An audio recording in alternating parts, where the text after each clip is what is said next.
sellout crowd here today, and I think he was successful. They still said first time since 1982 they've sold this place out for wrestling. Wow, that's awesome. It's awesome for the great sport of wrestling, that's for sure. And hopefully we can make a lot of Iowa State fans walk out of here with their tail between their legs today. And as you know, they're in hopes of upsetting the Hawkeyes for the first time in 19 years. And I love being a spoiler, and that's just kind of how we are. And I know Tom Brans and staff, they're kind of without Cassiope in the lineup, without Abe Assad in the lineup. That definitely hurts. But they're not going down without a fight, that's for sure. And you're going to see some things today that kind of may not be how the lineup is normally throughout the rest of the year. But for right now, you got to do what you got to do to win. And that's what I love about Tom Brans. Coming in here, and it was kind of funny because we've got a pre-meet interview with him here coming up in a little bit. And he was talking, and we kind of stopped. Hey, can we start that over? Talked a little bit. Hey, can we start? And he's like, I can't be lecturing up here. I can't. And it's like, you could tell he's still wanting to talk to his guys and let them know some of these things. And we'll hear some of the things that comes through. But, I mean, that's what makes Tom such a good coach is even if he's talking to me in the tunnel where it's completely dark, he's still thinking about what is it going to take for his guys to win matchups out there, and what are those little things that are going to spell the difference. And that's where you got to see it translate to these guys. And I think we've seen that over the years so many times. We've got a lot of new faces that hopefully they understand that and are able to put that into practice once they step out into that mat and that first whistle blows here in a little bit. Well, we're going to see a lot happen right away at 125 pounds. So, go Hawks! Fans everywhere coming around and wanting to talk to Mark. That's St. John's mom right there. Is that okay? Yeah, she's wearing her Cyclones attire because her son Derek obviously is a coach and supporting family. So I get it, but at the same time, I'm not going to let her just kind of shake my chair around and push my chair around without throwing it back at her. So that's where we're at. Should be an exciting matchup as it is the Iowa Corn Cy-Hawk Series. Throughout this series, Iowa Corn promotes values that are uniquely Iowan. On behalf of Iowa's corn farmers, we salute all athletes for their hard work and determination both on and off the field. Just like our athletes, our state leads the nation in corn and ethanol production. Follow Iowa Corn on Facebook to learn how corn grows Iowa. Like I said, I had a chance to track down Coach Brans down in the tunnel a little bit ago. We will step out and hear from him when we come back. Right after this is the Iowa Corn Cy-Hawk Wrestling Meet. You are listening to Hawkeye Wrestling from Learfield.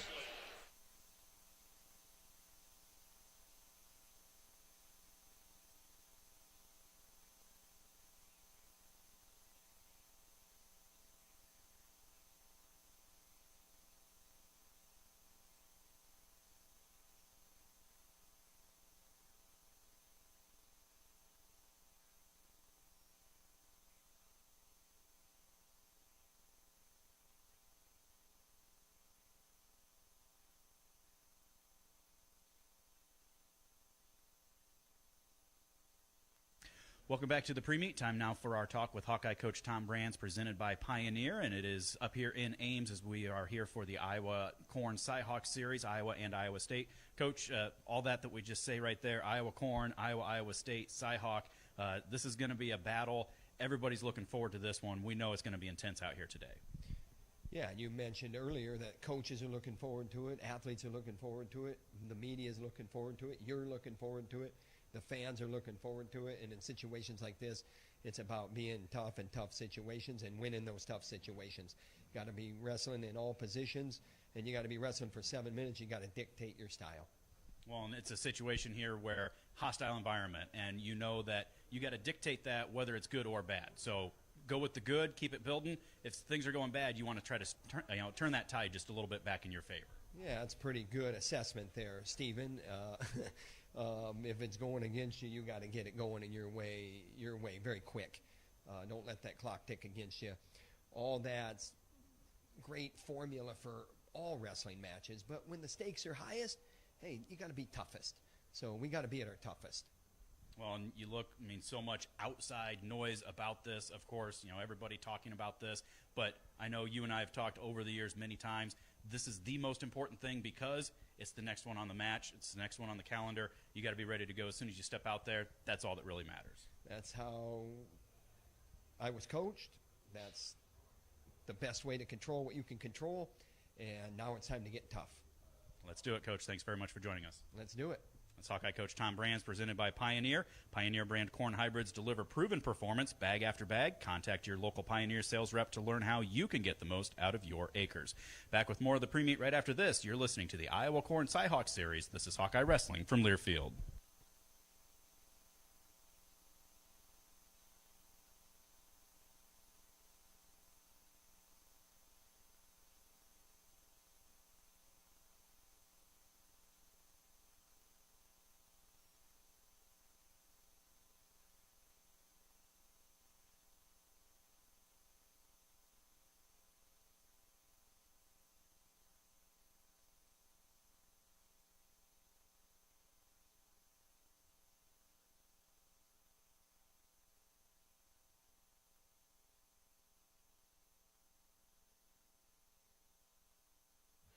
We're having some technical issues with some of the commercials. We'll try to get that squared away as we are about 15 minutes or so away from start as the Hawkeyes and the Iowa State Cyclones ready to do battle here in the Iowa Corn Cy-Hawk wrestling match. And Mark, kind of what we heard from Coach Brans right there. Not a lot to add to it, but, you know, it's what Gable always preached all the time. It's what he's been trying to stress as well. This is what's important because this is what's next up. You got to be ready to go no matter who it is, whether it's Iowa State or if you're out there wrestling some junior college or somebody else. You don't care. And, I mean, I just saw a little bit ago, McKee of Minnesota got upset. He's number 6 guy in the country. Got upset today by South Dakota State. The number of ranked guys that have been upset throughout this season, I mean, you even look Drake Ayala last week getting knocked off. I mean, anybody can step out onto that mat and make things happen, especially with those three-point takedowns really changing kind of how some of those flows happen. So everybody's got to be ready as soon as they step out there. Yeah, I mean, if you can't be ready when you step out there for something like this and a dual meet of this magnitude, then you probably honestly don't deserve to be wearing a wrestling slip no matter what side of the fence you're on here walking into Hilton Coliseum here today, because these are the days that you live for. These are the days that you train for, and you wake up in your mornings and you do your routines right every single day, your nutrition, your studies, your workouts, your rehab, whatever it may be in your daily life and schedule. Everything boils down to days like today.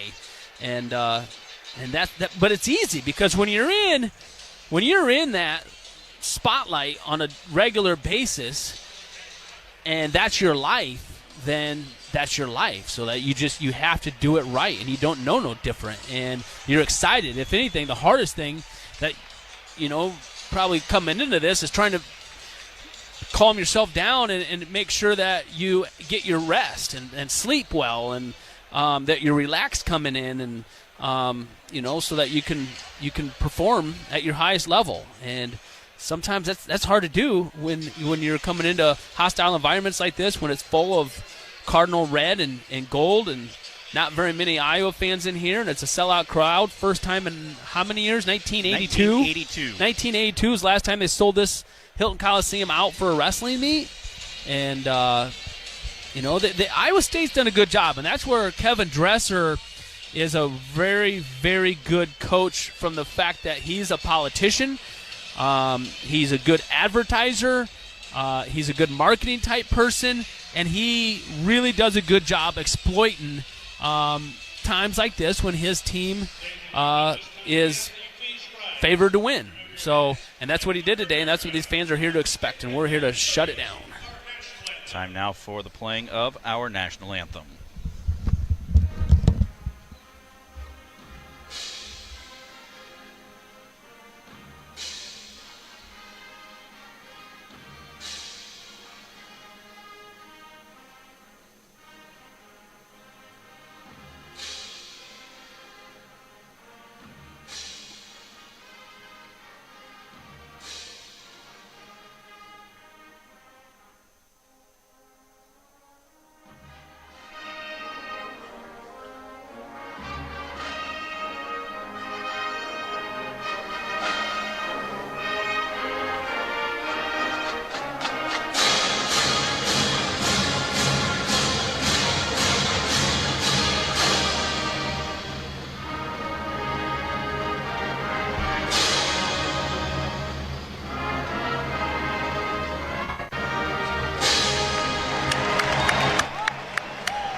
National anthem in the books as they get ready to play their intro video for the Cyclones to make their way out. The Hawkeyes have already made their way out, getting ready to line up on the far side of the mat to get introduced for the starting lineups.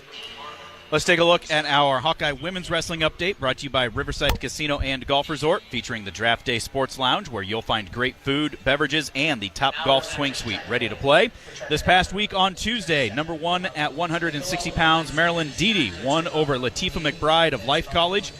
McBride was the number 1 wrestler in NAIA. That was at the NWCA All-Star Classic held out in State College.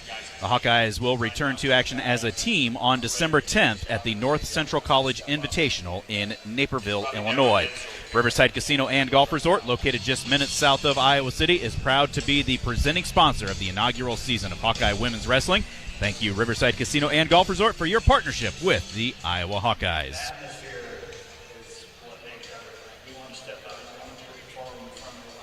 Let's take a look at those starting lineups, as the Hawks still continuing to pace around out there as they play this little bit longer video. Going to start things off at 125 pounds. Drake Ayala for the Hawkeyes, the sophomore, number 17 in the country, 6-1 record. He'll be taking on number 8 in the country, Kyson Terrakina, a senior with a record of 3-0. At 133 pounds, number 8, Brody Teskey, the senior at 4-1, will be taking on number 19, Evan Frost. He's a freshman at 3-0. At 141 pounds, top-ranked Real Woods, the senior at 2-0, will be taking on number 19th ranked Anthony Ekamindia. He is a junior with a 3-0 record this year. At 149, number 9 in the country, Victor Vojnovic, a sophomore at 6-1, will be taking on number 14, Casey Swiderski. He is a sophomore at 6-0. At 157, second-ranked Jared Franick, the grad student with a 7-0 record, will be taking on Cody Chittum. He is a freshman with a 2-0 mark. He is ranked number 18 in the country. At 165, number 5 in the country, Michael Caliendo, sophomore at 7-0, against number 2 in the country, David Carr, senior at 3-0. 174, a little bit of a surprise, but Patrick Kennedy getting the nod for the Hawkeyes. He'll be taking on number 21, MJ Gation, a redshirt freshman at 3-0. At 184, it looks like Gabe Arnold is going to bump up. The freshman at 6-0 will be taking on, most likely, number 6, Will Feldkamp. He is a senior with a record of 1-0. At 197, Zach Glazier, the senior, 22 in the country, 6-0 record. He'll be taking on number 24, Julian Broderson. He is a senior with a record of 2-0. And we'll close things out with the heavyweights. Bradley Hill, no record or no ranking for the freshman at 5-2.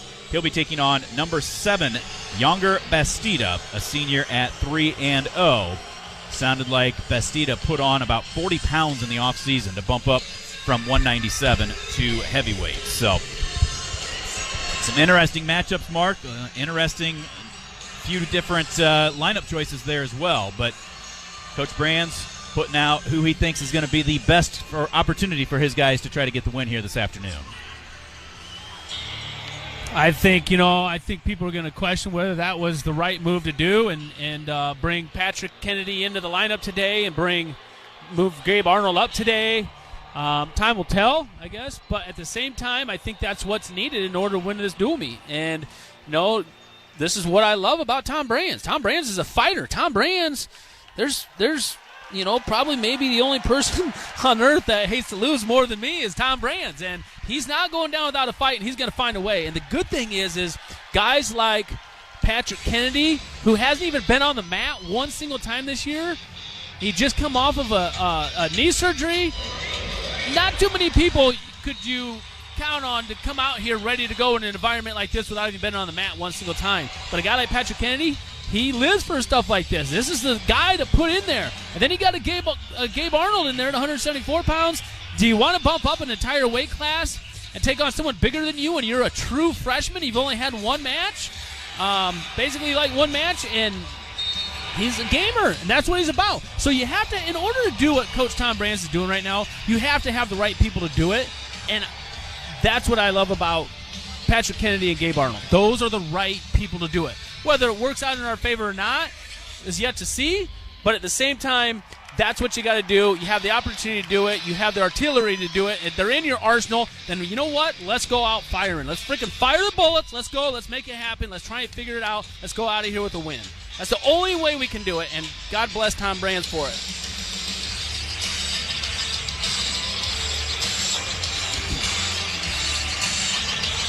Here comes your Cyclones now out of the tunnel. All the fire, smoke, all the lights dimmed down. Sold out arena, Hilton Coliseum here, all the way to the top. I've never seen it like this ever. Like you said, since 1982 is the last time this place is sold out. You got Cy down there getting the student crowd into it. What a great environment. Tom Brans in his, I think, 18th season. Yes. And he has never lost to the Cyclones. And he's not going down without a fight today either.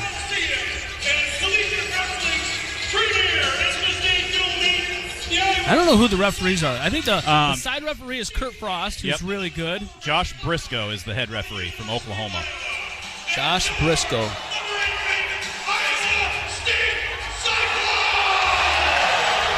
Old Kurt Frost. He told me earlier this week not to be too hard on him, even though he's a side ref. I said, hey, as long as you guys call stalling, I'm good with it. Just call stalling like you're supposed to call it in the middle and the center of the mat, and not at the end of the match or just on the edge of the mat. There's Drake Ayala. University of Iowa Healthcare is the game plan for your same-day healthcare needs. If you need treatment for a common illness or minor injury, visit one of several UI Quick Care or Urgent Care locations throughout the Iowa City Cedar Rapids corridor. Their care and expertise will help you get back in the game. UI Healthcare is proud to sponsor your Iowa Hawkeyes.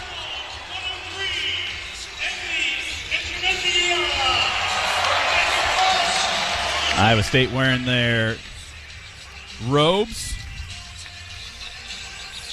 Iowa in their black and gold. Their warm-ups have been the same since I wrestled. Yeah. You know, I mean, they've upgraded, you know, from brand to brand, but the look still looks the same.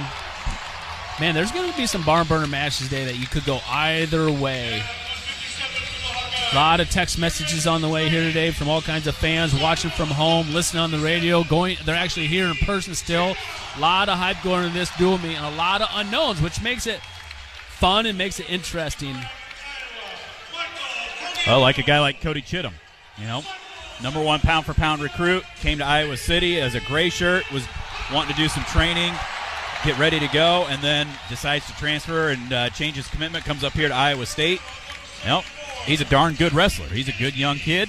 He's taking on Jared Frenick, number 2 guy in the country. You know, how's that going to shake out? You have some of the youth, you have the experience. Where does that fall in? You look at a guy like David Carr. Rolled through a lot of his competition over the years, had a good match last week, won, I think it was 2-0 against Hamady. You know, taking on Caliendo. It's a big measuring stick for Caliendo right now, you know, early on in his Hawkeye career. Wow, just watching 184 right there. They Iowa State weighed in 3 guys, as you mentioned earlier. One of them being Tate Noctiborn. Can you imagine a rematch between Tate Noctiborn and Gabe Arnold after all the battles they had in high school? Gabe Arnold winning every one of them, but every one was just an absolute barn burner of a match. And Tate Noctiborn up a weight class, making him a little bit heavier. That's a lot of weight, 10 pounds. Yeah. You don't think 10 pounds, if you're in a street fight against someone, not a big deal. But if you're wrestling pound for pound against someone that absolutely knows how to wrestle, 10 pounds is a lot of weight. And so Gabe Arnold and Patrick Kennedy, that's what we were talking about earlier, both bumping up weight classes. Now, that's a lot to be asked for. Whether it works out a way or not, we'll soon find out. But at least, like I said, they have the right mentalities and the right attitudes that you can use them in situations like this, and it's not gonna they're not just gonna go out there and fold by no means. They look forward to stuff like this. They love stuff like this. And that's a lot on a guy like Gabe Arnold, though, more so because a true freshman, first time in a Hawkeye singlet, basically, in a situation like this where at that point in time the dual meet might be on the line, we lose this match, there's no way we're going to win this dual meet now. That's a lot of pressure for a guy like Gabe Arnold. Live on ESPN, sounded like on our way up here, Sam Bassler, the new SID, said that ESPN's going to talk to every winner. Between matches? Between matches. Oh, my Lord. It's going to be kind of like a Big Ten Network broadcast, so we'll have 2 matches and then a commercial break.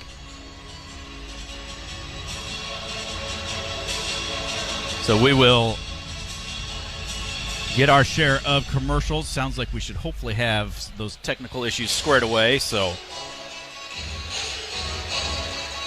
Drake Ayala out there. Warm-ups off, pacing back and forth over on the far side of the arena. I can't sit either, Steven. That's the one nice thing where we're at. We can stand up. We don't have to worry about it. There's nobody behind us.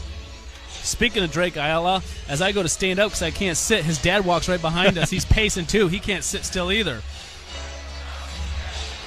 Well, Drake, it felt like last week, Mark, in that third period against Oregon State, felt like he was wrestling not to lose rather than wrestling to win. Got taken down and just couldn't overcome it. Let's see if he can be a little bit more consistent, a little bit more aggressive through the entire 7 minutes here today against a guy at Terrakina who, has shown some flashes, and he had a big win last week, whooped up on Barnett of Wisconsin. Yeah, huge win. I mean, Terrakina is a really, really good wrestler. He does really well at the beginning of the year like this. It seems like as the year goes on, he kind of fades off a little bit. Same thing with Swerdowski at 149. They just kind of get tired. Iowa State wrestles a lot of matches, a lot of weigh-ins, but when it's the beginning of the season like this and things are new, things are fresh, it's a really hype dual meet like this, that's where they perform their best. They're gamers, and this is going to be a heck of a match between Drake Ayala and Terrakina here. And I think this match right here, this could be the difference maker in the dual meet right here. Very possible right here. If Iowa wins this match, we got a good chance to win this duel. If we lose it, then we're going to have to pull something out. Iowa State pulling out some throwback singlets. Just the word Ames written across the front. They've done that for one of their football games earlier this year as well. And we're underway. First whistle right there. Have you guys ever wrestled before? No, they have not. I didn't think they had. Someone asked me earlier. I said, no, I don't believe that they've ever wrestled before. So, which makes it even more interesting because, when you get two guys that have never competed against each other, never felt each other, really not knowing what each other's going to do in that feel, makes it kind of interesting because there's a little bit of unknown right there. Even though you got two guys with rankings and records and past history, not against each other, but you until two people wrestle each other, you have no idea because different guys match up differently against each other. So far, the first 35 seconds, they're just kind of feeling each other out there in the center of the mat. Drake had a really good match last weekend against Oregon State going up until the last, 15 seconds of the match, 20 seconds of the match when he got taken down out of position, reaching a little bit there. Terrakina takes a sweep single to Drake's left side there, but Drake did a good job, got his leg back. Drake coming across, looking for a collar tie. Clear out of that, though.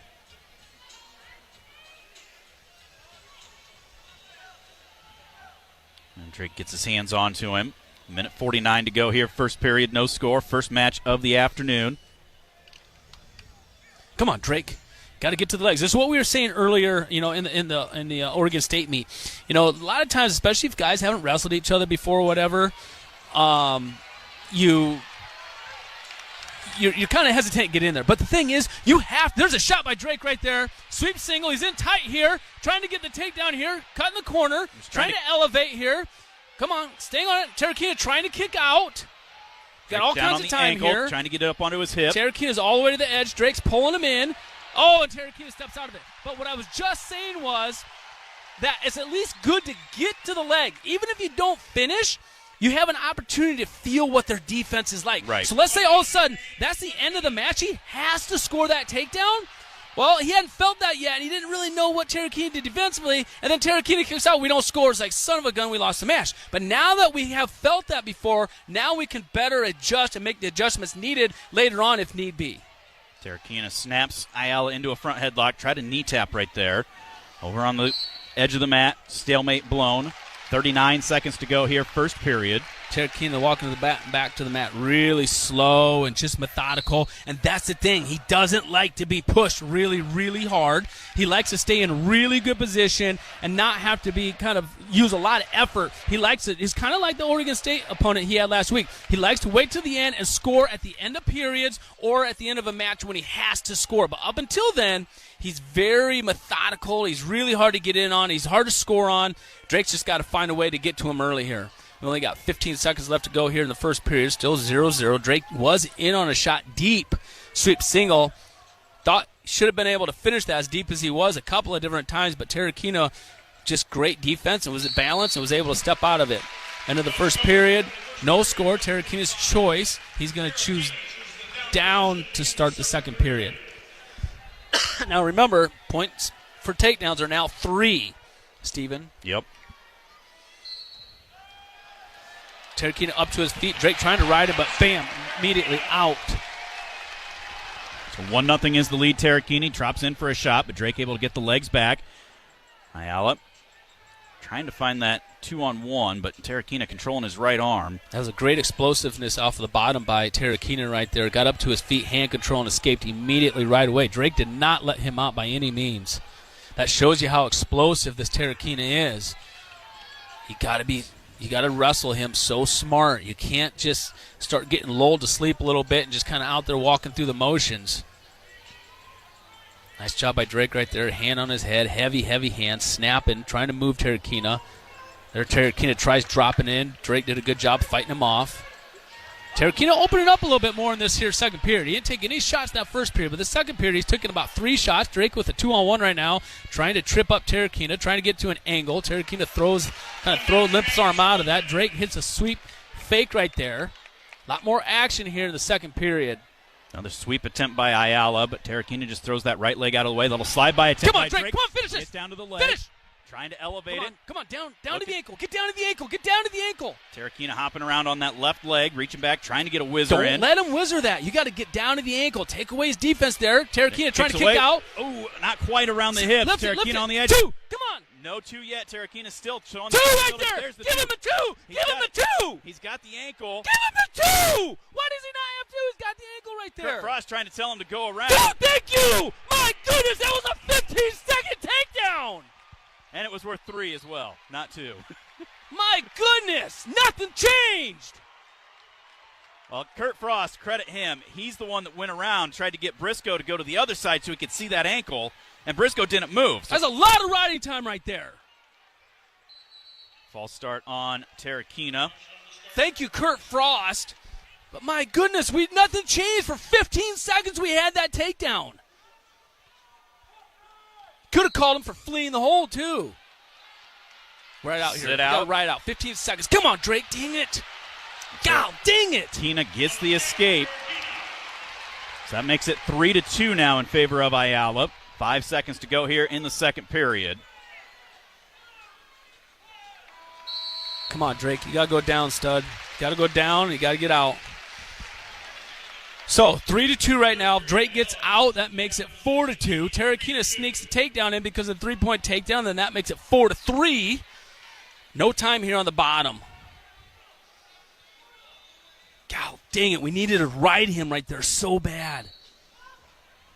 Ayala works up to his feet, elbow back, out for the escape. All right, now Terakina, you're going to see Terakina come at us hard now. It's 4-2 in favor of Drake. Riding time not a factor.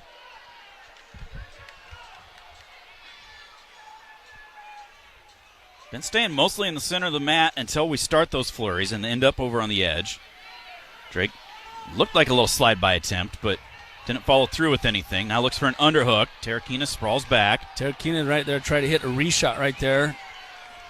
God, he's so quick. He's so slick trying to get – there we go. I like that. He's reaching there, getting out of position. Drake does a great job getting his legs back, coming up in front headlock, putting pressure on him.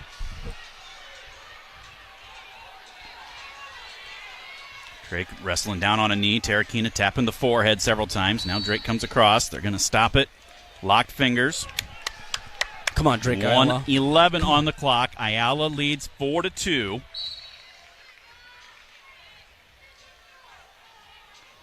Drake still down on that knee. Now comes back up. Right hand into the collar. Heavy hands. Come on, Drake. Heavy. Smart, hands down low, coming in. Hands down low, coming in. There you go, good. Cherokeena's got to come at you. Got to come at you. Stay in there and circle, stud. Come on, Drake. Stay in there and circle. Stay in there and circle. There you go. Get down low. There you go. There you go. Don't give him anything to work with. 40 seconds on the clock now. That referee better not be looking at Drake Ayala for freaking stalling. Come on, Drake. Circle, circle, circle, circle, circle, circle, circle, circle, circle. 30 seconds. Slide by, and he threw him too far, actually. Couldn't quite get it. He was close. 20 seconds to go. Now he's going to get it for backing out. Stay in there. Stay in there. That is a stall call on Drake with 18 seconds left. Hey, stay in there, Drake. Stand your ground. Get that leg back. Come on, circle, circle, circle in. Circle, butt to the center. Come on, Drake. No, be smart here. Be smart. Don't try anything fancy. We're on a shot. Reshot on the leg. 5 seconds. There. 5 seconds. Take him down. 2 takedown, Drake. 2 Drake. Yeah! Woo! Yes! Drake huge win. Gets the win by a score of 7-2. Puts the Hawkeyes on top by a score of 3-0. That is a big win right there for this team score. Damn right, Drake Ayala. Woo! Attaboy. That will move us to 133 pounds. Brody Teske for the Hawkeyes taking on Evan Frost, I believe. Freshman with a 3-0 record. Redshirt freshman from Louisiana. Actually wrestled at Dowling Catholic.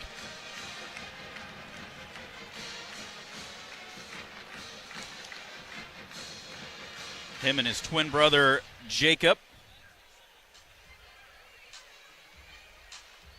Finished out, like I said, at Dowling. They each won 3 state titles in Louisiana. Jacob was a runner-up as a senior for Dowling, while Evan was a winner.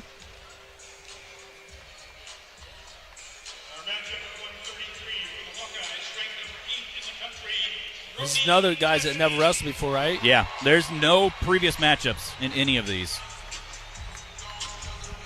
I mean, Woods beat Swiderski last year.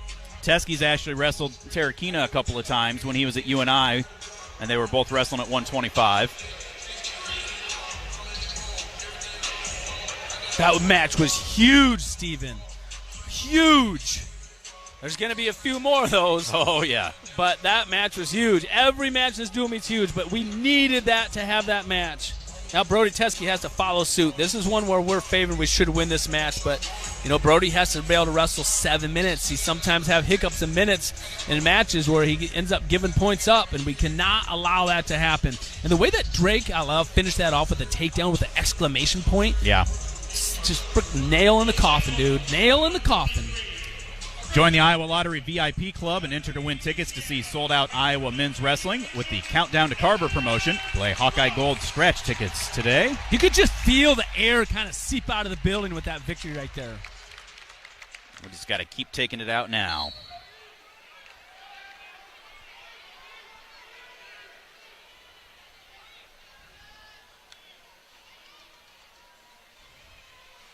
Brody Teske out of Fort Dodge as well, too. Isn't that funny how our 25-pounder Drake Ayala, Fort Dodge, 33-pounder out of 33-pounder freaking out of Fort Dodge. People keep walking by. That was Drake's dad again. Was it? Yeah. He had to try to cool down a little bit. Yeah, he's hot right now. He had to take his sweatshirt off. Underway here. 2:20 on the clock in this first period.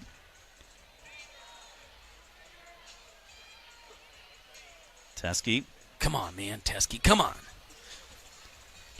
We got the momentum now. We got to keep this going in our favor. We can't let it go back. We earned a big one right there. We can't give it back to him, Teske.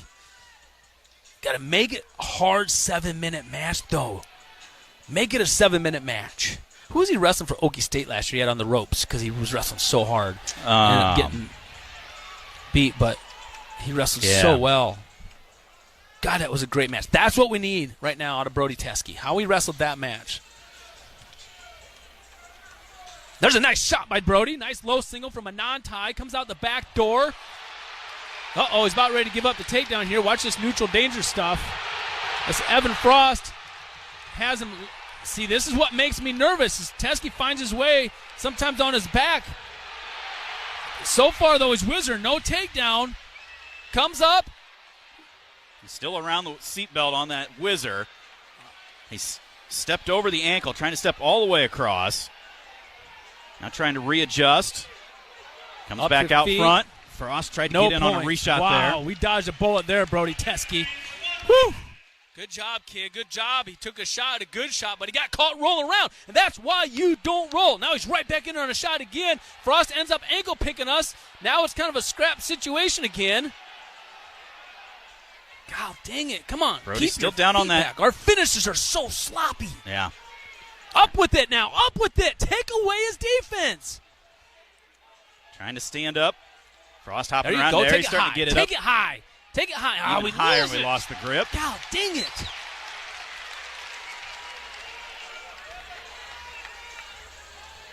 20 seconds to go here in the first period.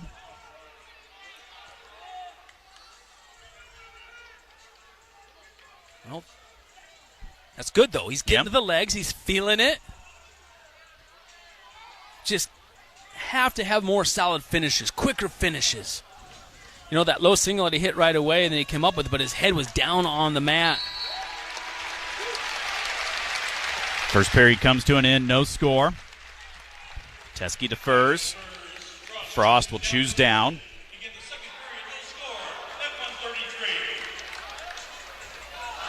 And Brody, after that period got done, just kind of walked over towards the corner and made his way back, just kind of recollecting himself a little bit. Frost chooses down to start the second period here. Brody rolls with him. Almost dang it, Brody. gives up that leg right there as they rolled through. He's able to get it back, though, and gets him flattened out. Yeah, Brody's pretty tough on top. He can ride that crab ride like no other. He's really good at that, rolling around on the top position. But I don't like him rolling around from the neutral position when we're on shots. Solid finishes. Over to the edge. Flattens him back down to the mat, reaching across to that far wrist. Frost builds back up to his base. They slide out of bounds, head back to the center. 1:31 to go, second period. Hawks lead 3-0 in the team score. Ayala with the win 7-2 over Terrakina. Takedowns in the second and third period, plus an escape to start the third for Ayala. Here, Teske trying to return Frost back down. Doing a good job. He's doing a good job staying behind, returning him to the mat. But you can't let him come up to his feet so easily, you know. Then it makes it that much harder for you to return, and then that prevents, or then that creates rolling situations and stuff. Just let's beat him off the whistle. First move right away. Break him flat. We let him tripod like that and then come up. Trying to pull Pick him him back. up. Frost rolls. We almost caught him there, and then he gets a one-point escape. That's what I was talking about. That's what allows rolling situations. You don't let them up to their feet. You know what do you get, 47 seconds? 47, yep. Minute to go here, second period. Frost of Iowa State leads 1-0. Boy, takedown and ride out this period right here, Stephen, would go a long ways for Brody Teske. Come on. Oh, shoot. A little shoot. We're in flat-footed right there. Gets caught in a front headlock. Yeah, we got caught reaching there a little bit.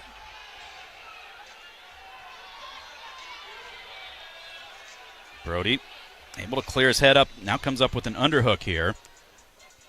Frost quickly clears out of that, though. 30 seconds on the clock, second period. Shot attempt ways away. Reshot by Teske. Cut the corner out. Good to the far ankle. Get the far ankle. Got that whizzer in, Frost does. We're trying to come on, back out come front up with to it. get Come to the up, ankle. Come He's up with it. up on the knee, trying to See, elevate. we need to get to the ankle. Get to the knee and allows him to wizard. All right, we got 10 seconds. We got to hurry up. We got to finish fast here, Brody. We got to finish fast. Got to do something quick. He's not gonna. Dang it! There you go. Drives through, but couldn't quite get the three, and the period will come to an end. Well, I'll tell you one thing. We're definitely the offensive team.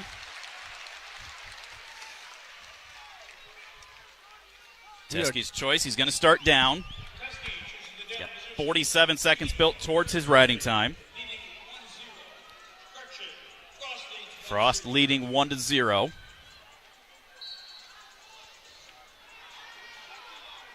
Good forward pressure right there by Frost right off the whistle. Brody's head straight to the mat. Brody trying to get that hand control.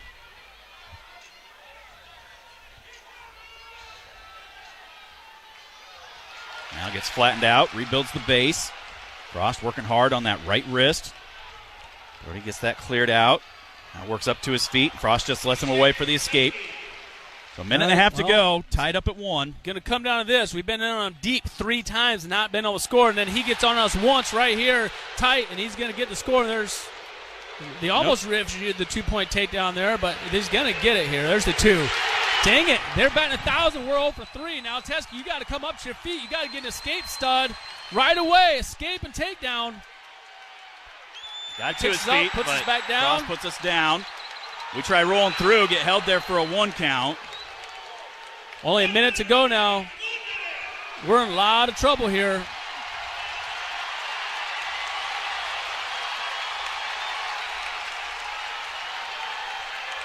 Got to come up to your base, stud. You got to come up. You got to make something happen. Reversal, something here. The escape and takedown is what we need, though. He's got us flattened back down, working that right wrist. He rolls it through for a tilt. Now he's getting near falls. Boy, this one was not supposed to happen. We got one at 25, and they got one right back here at 33. And that we air better be that sucked careful out we is don't coming get. back We in. better be careful that we don't get tilted again and get majored. He's going to run this half here. He's going to run this half. This is tight. We're going to get majored here if we get turned over. There, finally peeled it away.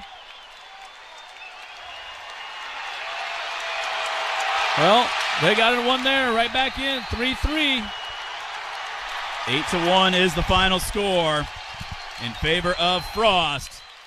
Ties us up at 3. We'll take a quick timeout. We'll be back with more from Hilton Coliseum. You're listening to Hawkeye Wrestling from Learfield. Hey, you need a car, but you owe more on your trade than it's worth? Are you a little short on cash for the holidays? Get to Carousel Pre-Owned in Iowa City and get $1,000 cash back and absolutely no payments until March. Yes, no payments until March, all with 0 down. Choose from nearly 200 vehicles, 50 under 20 grand, 75 for under 25 grand, all with 0 down, no payments until March, and $1,000 cash back for the holidays.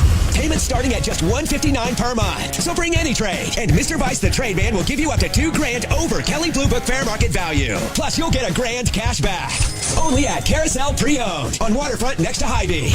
Even if you're stuck in a loan or lease, Mr. Vice will get you released. Worried about your credit? Don't sweat it. Because if you have a job clearing $450 per week at Carousel Pre-Owned, we're the home of no guesses, just yeses. Guaranteed approvals online at bestdealiowa.com. Offer with approved credits plus tax tag and $69 documentation. Credit may affect down payment and cash back. Are you a business owner, CEO, or responsible for marketing? If you are, iHeartMedia can help you reach your goals and find new customers. We reach more consumers in your target area than anyone else. And we can give you access to those potential customers more cost-effectively across radio, digital, podcasting, and social. We'd love to show you how iHeartMedia can work for you. From your cell, dial pound 250 and say keyword great results. That's pound 250 and say great results. Hey Hawkeye fans, this is Monica from Monica's. Randy always told Chef Sal and me that family comes first. So I'm here with my son to invite you to stop by before or after your favorite university event. We are proud of our Hawkeye coworkers, including Sal's daughter, Miss Sarah, and hope you know that if you are headed to Carver or Hampshire, our awesome food, full bar, and Monica's family await. We hope to see you soon. And what do you say, Meyer? Go Hawks! The Hawkeyes play here on AM 800 KXIC, Iowa City's Hawkeye sports leader. Welcome back to Hilton Coliseum, the Iowa Corn Cyhawk Series. Recognizing their military hero of the game, Kristen Grace. I don't believe there's any relation there, but great standing ovation for her. Thank you to all of our military heroes across the country and across this great state of Iowa. 3-3 is our team score, and I guess on paper, Mark, that's what we should be at, but after we got that win by Ayala, that was been huge for Brody Teske, and I don't know if that first period scramble took a little bit out of him, and he was just a little flat, but he wasn't look flat. like He got in 3 times deep, and he just literally could not finish a takedown. Bottom line is, Brody Teske needs to get better at finishing takedowns. That's it. I mean, he was in deep 3 times and never made the proper adjustments to finish. And that's where, that's where you go back and you watch the tape, and then you go into the room and you work and you drill that stuff like 1,000 times over until it becomes automatic, quick takedowns. You can't allow guys to reach back and whizzer so much. You got to drive into them, wait into them, so therefore their hands have to go forward and post. Otherwise, they're going to get taken down. I mean, it's a lot of what he wasn't doing there is kind of like wrestling 101 type stuff. And the thing is, though, is that Evan Frost, not taking anything away from him. He's a great Division I wrestler. But at the same time, in situations like that, knowing that takedown right there is for the match, you got it. It's a mentality. Yeah. It's an attitude. It's not about, okay, well, his hand's here, now I need to do this or whatever, It's just I'm going to get this takedown. I'm going to explode. I don't care what he's got. I'm finishing this takedown. And that's what Brody Teske needs to work on. And as well as the bottom position, too. He struggled in that bottom position and should have never, ever given up his wrist like he did and ended up getting turned. But going into 141 pounds, this is a match that we're obviously favored to win. Our number 1 ranked wrestler here, Real Woods. And this is a match where you talk about possibly getting some turns. This guy right here, if he actually goes out looking to score bonus points, he can get some bonus points. And I hope in a situation like this, he's going out and he's trying to get bonus points and not just trying to walk out of here with just a hee-ho-hum victory. When you're the number 1 ranked wrestler in the country and you're in a dual meet of this magnitude, that's your job, is to go out and get bonus. But the thing about Real Woods is he lives for this type of stuff. Oh, yeah. Though. This is a guy, Real Woods here, that lives to be in environments like this. He loves it. He loves this pressure. Let's just hope that he's out here to get some bonus and not just take an easy hee-ho-hum win. Take one for the team here.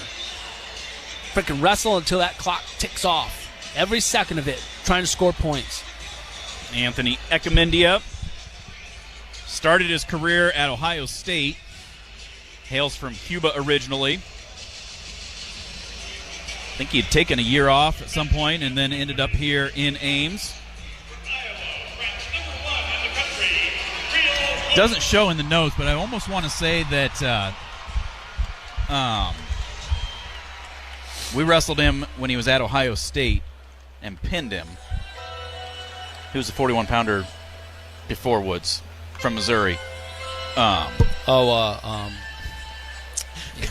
My brain has yeah, just now you got me completely going like that. stopped. Oh my goodness. Lord. Like, how can we not remember it? Oh, my goodness. It's embarrassing. It'll come to us or somebody will text us because, oh my wow. Lord. I can even picture him. Oh, my gosh, right there, yeah. And the name has just completely escaped me. I wrestled his dad. Yeah. Oh, my Lord. Well, this Ecamendia, didn't he beat Swerdusky in the dual meet, and then Swerdusky ended up moving up to 49? I think so, yeah. Yeah, I mean, this Ecamendia, he's freaking good. He's no slouch. Underway here. Real Woods always likes to come out hard and score right away, but then has sometimes a history of kind of hitting cruise control and just kind of letting the match stay close in that second period, and then might sneak another 1 or 2 in the third period. But we need to wrestle 7 minutes in this one here. 3-3 team score. Hawkeyes and Cyclones splitting the first 2 matches. Woods for the Hawkeyes, Ecamendia for Iowa State.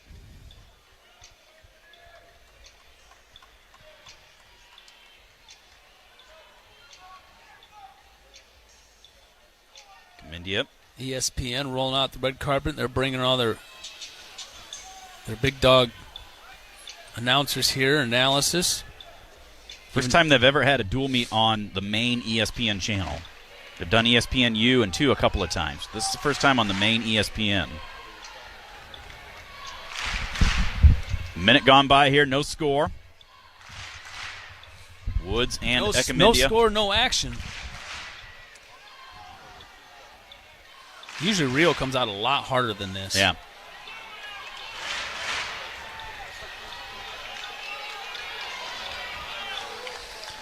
Dang, nothing here to report. I cannot believe that. Thanks, Lee Weber. Ironman. Jaden Ironman. Jeez Louise. Thanks, Lee.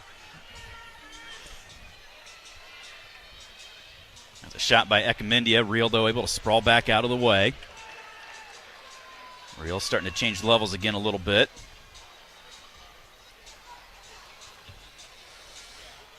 Come on. How do we not have an even attempt yet? Trying to find That's that not 2-on-1. This is making me nervous here about Real Woods.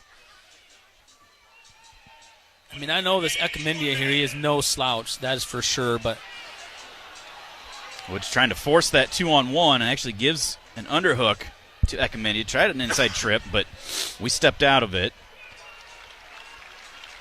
Giving up the inside position on that collar tie. 45 on the clock, first period. Now Ekamindia working that underhook on the left side.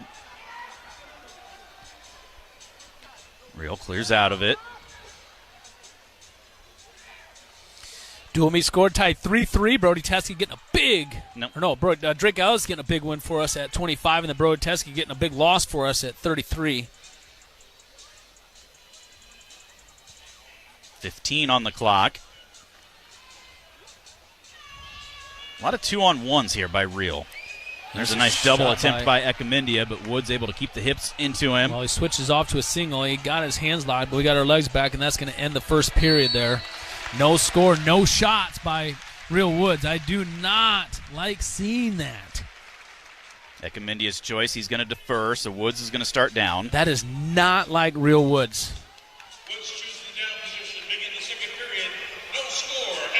I don't know if I've ever last year in the entire season seen Real Woods go through an entire first period without a shot. Yeah. Woods up to his feet. Peels out, gets the escape, so he leads 1-0. No real effort from Ekamindia. Let's see if Real picks up the offense more here. Big snap by Ekamindia.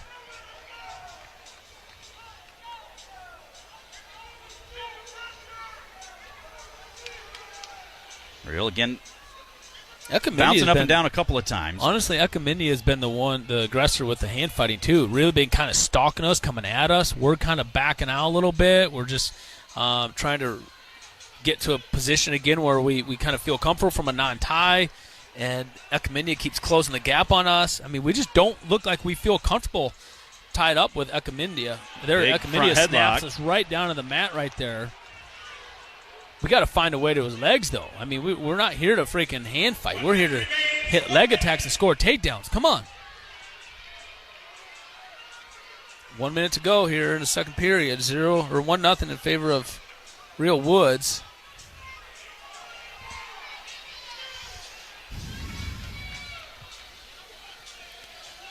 .40 on the clock.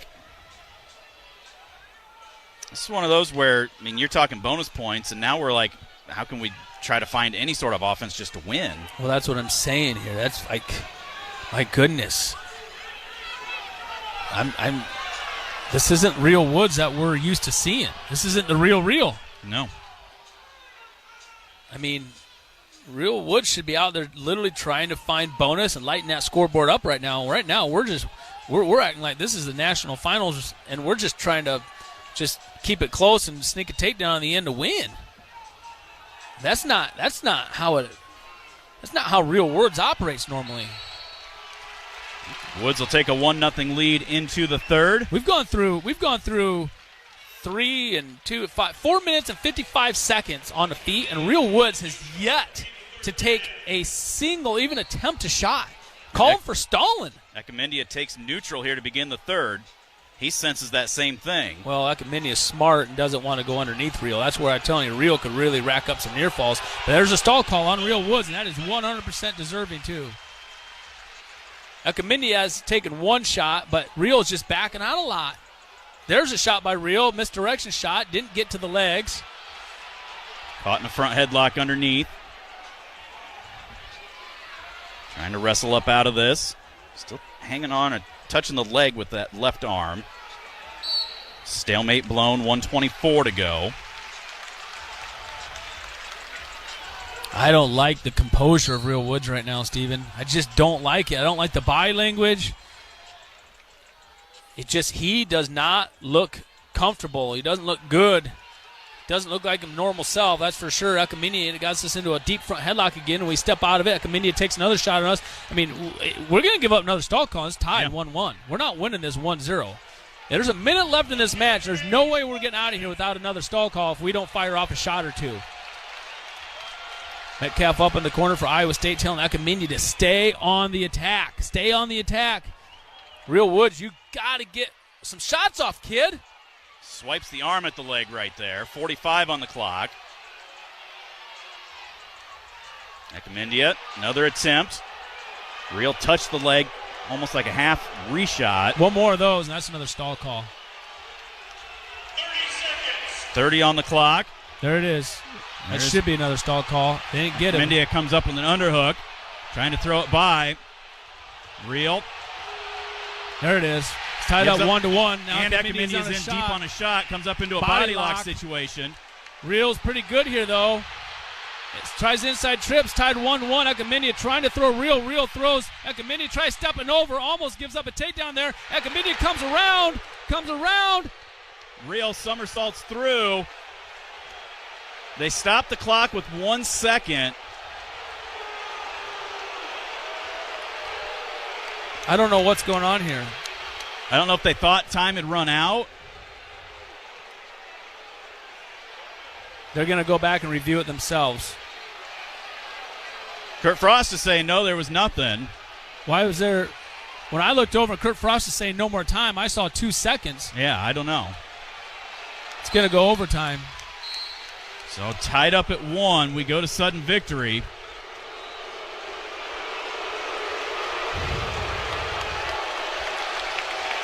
Well, Woods had to go last ditch, just dive for the leg to avoid getting taken down there. Let's see if he can find some sort of offense here in this 2 minutes. Takes a shot, looking for that carry, head to the outside, trying to adjust, looking to dump him down. Ekamindia doing the splits. Real. Trying to climb up. See if he can get that head pop through. Drives across. Gets to that far hip. Drives him down. Nope. Ekamindia with that tight whizzer now looks to step over it. Real trying to come through the back door with it. Should be able to get this. Limp arms and gets the 3. Man, 1 shot, 1 score right there. But it did not need to come down to that. Real Woods gets the victory. I don't know why they stopped the clock. Iowa State stopped the clock so early. I don't understand it. A lot of boos. Each wrestler over shaking hands with the others. Coaches. Hawk fans, experience your home away from home at Coralville's finest all-suite hotels. Homewood Suites and Home 2 Suites by Hilton. Each offer guests spacious suites, complimentary breakfast, 24-hour fitness center, pool, hot tub, guest laundry, and convenient locations. Let their warm and friendly staff take care of you and your family when you visit Hawkeye Country.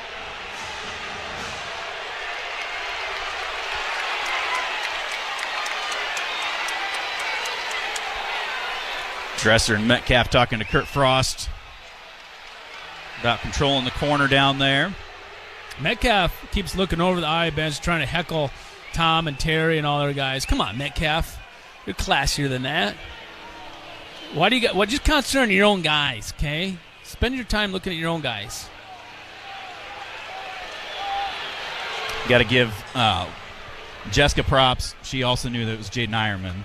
And then Josh Schamberger, I just looked down. He had texted. He said that Ekamindia actually got 3rd at the Soldier Salute last year. He lost to Caleb Rachi in the semifinals. One of our own guys beat him, One too. of our It didn't guys. even take overtime, I bet.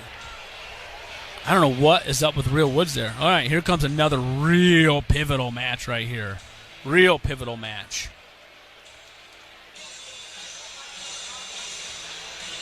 £149, Victor Voinovich III for the Hawkeyes, taking on Casey Swiderski. Swiderski, a sophomore, 6-0 on the year. Voinovich, a sophomore, at 6-1. He said Swiderski bumping up from 141 to 149.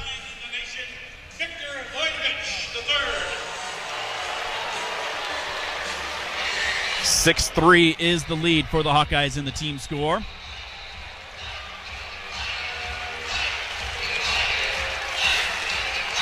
Yeah, this match here definitely could go either way. I haven't seen Victor wrestle enough to know what he's capable of, but I do know that Swiderski loves moments like this. This one I think probably favors Iowa State here. These two have wrestled. No, they've never wrestled each other because Swiderski was 41. Yeah. I was thinking Big 12, but Swiderski was 41. Play long videos for each of these wrestlers before they come out. I can't believe Real Woods right there.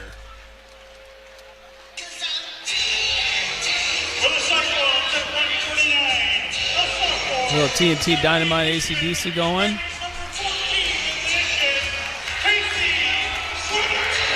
The Swiderski for Iowa State. He's kind of a rebel, you know. He likes to cause trouble on the mat. He likes to create a lot of fireworks. He gets pretty fired up, and he's a fighter.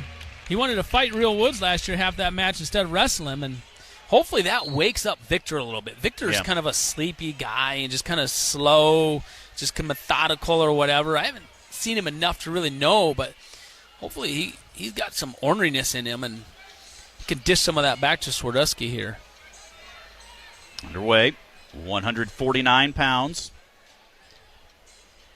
Teams have alternated wins. Hawks winning at 25 and 41. Cyclones winning at 33. There's Swiderski in deep on a shot. We try to somersault through. Cannot give up the three-point takedown. That's how you finish. That's a quick shot and a quick finish right there.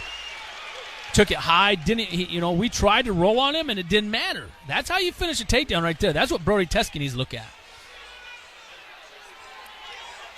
Victor trying to get hand control, come up to his feet. Swiderski keeping him down onto the mat. Out of bounds, head back to the center, 2:12 to go. That's the first score in the first period so far this afternoon for either team. That's exciting. First score in the first period, and there hasn't been a stall call in the first period yet either. So 9 minutes went by with no scores and not a single stall call. That's really good for ESPN TV. Yeah. Voinovich this time gets the hand control out for the escape. 3-1 now is the lead for Swiderski.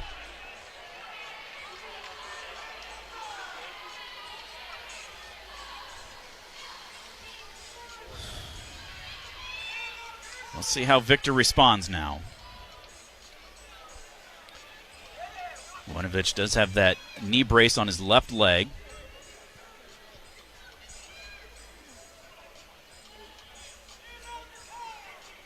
They've been playing music during the matches, every single match? They have, yep. Real low, just kind of in the background.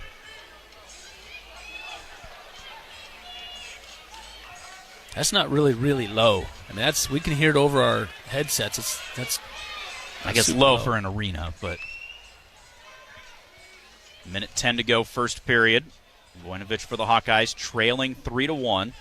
This Swiderski here, he's hard to score on, too. Really hard to score on. Real had a really tough time scoring on him last year.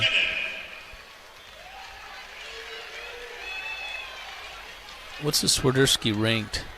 14, I believe. Yeah, I think last year Woods only beat him 4-2. Yeah, it was an all-out brawl between those two. And then Swiderski just kind of tailed off as the season went on and really didn't have a very good postseason or whatever. I think pulling the weight for 141 had a lot to do with it. Another deep shot by Swiderski. They're trying to whizzer. Victor trying to hang on for dear life here, not give up another takedown. This would be a big takedown for Iowa State here at the very end of this first period, and they get it. That makes it 6-1. Victor up to his feet. This would be one big point if he could get it in these 10 seconds. He does. Nice job. Great effort right there. Way to get out. Good job. And still a 4-point lead for him at the end of the first period. That's big, but, hey, 4 points is better than 5 points. 6-2 is the lead for Swiderski. Voinovich starts down. Swiderski has 42 seconds built towards his riding time.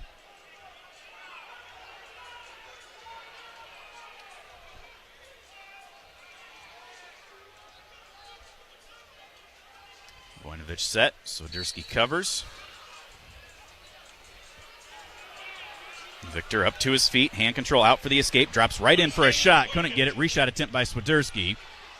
Over on the edge. Victor trying to circle back towards the center. 6-3 is the lead. Another ankle pick attempt there by Swiderski. Victor felt that one coming that time.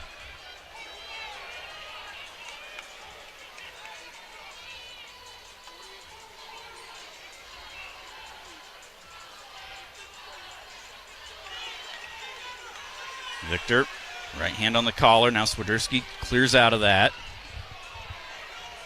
I'll be curious what Swiderski does, too, because Victor's typically pretty good on top. So we'll see what Swiderski feels about himself going into the third period. Hopefully we can get a takedown and tie it. Exactly. That's what we need right now. We'll be thinking ahead. We got to work on the present. And right now the present is we're down 6-3. We need a takedown just to tie this stinking match.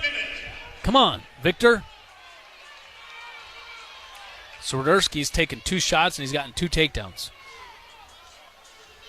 51 seconds remains here, second period. 6-3 is the lead for Swiderski in the match. 6-3 is the lead for the Hawkeyes in the team score. A shot, down block into a reshot attempt there by Victor, but Swiderski circles and squares back up.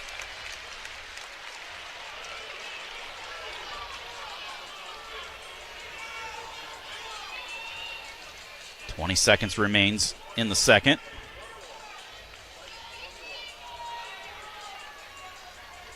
Here Ryan Morningstar telling Victor he's got to get one here.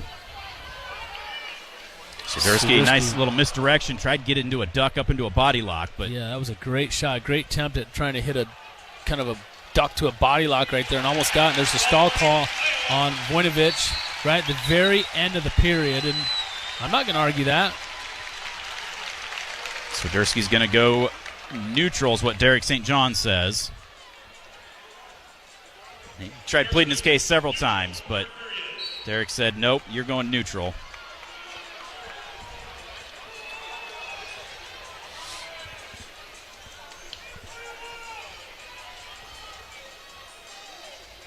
Voinovich going to have to get to his offense here. Riding time not a factor. Well, you haven't had a sniff of getting a takedown on Swiderski. So I think it's really smart for Iowa State to choose neutral right there. They're 2 for 2, or I should say that, 2 for 3 on us. But Voinovich here, we're going to see what he's made of right here because he's down by a takedown with the last 2 minutes of the match. We're going to see if he's got something up his sleeve here that he can fire off. A couple of snaps, but he's not following through with anything. I really didn't see anything against Oregon State that over-impressed me, so making me a little bit nervous right now. A shot by Swiderski. We come across looking to get double overs in off of that. Even like that, Swiderski takes a shot from a ways away thinking maybe we could capitalize on a bad shot by him, and he's leading. But we couldn't do that. So if we can't score there and we can't score in our own offense, I don't know how we're going to score right now. Yeah. 40 seconds to go. That's where I'm hoping he's got something that I don't know about and that I haven't seen yet. Well, Swiderski has just really controlled the ties, the hand fighting. There's Victor takes a shot, touched the leg. Shot, yeah. Didn't really get anywhere with it. Only 25 seconds. The crowd sensing the victory here for Iowa State. Starting to get up on their feet and clapping. Go out of bounds. 15 seconds to go. And that's going to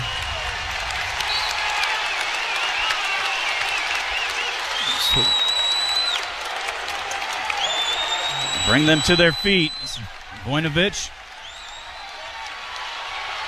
unable to get through, and Swiderski is going to get the win. 6-3 is the final there. 6-6 is the team score. Seesaw battle, teeter-totter wrestling. We will step out, take another timeout. We'll be back with more from Hilton. Again, this is the Iowa Corn Cyhawk Wrestling Meet, and you're listening to Hawkeye Wrestling from Learfield. Wow, what a huge hit. Well, not as huge as the craft beer selection at local craft cellar. Looking for the largest selection of craft beer in the area? You'll find it all at Local Craft Cellar. On top of their massive selection of craft beer, wine, and spirits, Local Craft Cellar also stocks brats, jerky, bacon, and more from Edgewood Locker Meats, C Avenue Northeast in Cedar Rapids, just north of Boyson Road, and online at localcraftcellar.com. That's localcraftcellar.com. Hi, Hawkeye fans. This is Nelson Brans, West High alum and current Hawkeye wrestler. The Brans family has trusted Dodge Street Tire for longer than I've been alive. Whether it's tires for our trucks and cars or expert mechanical service, Dodge Street Tire are winners in our book. That's why we trust Brian and his crew to do it right. For more than 30 years, Dodge Street Tire has been tough as nails for the Brans family and our community. Dodge Street Tire, on the corner of Dodge and Church Street. Hi, this is Coralville City Administrator Kelly Hayworth with a friendly hello and a reminder to buy local. By doing so, you make Coralville a better place. We appreciate that you eat, shop, stay, and do business in Coralville. Your dollars are important. They support local jobs and local businesses. In our neighborly establishments, personal service and exceptional quality are points of pride. Coralville is ready for you.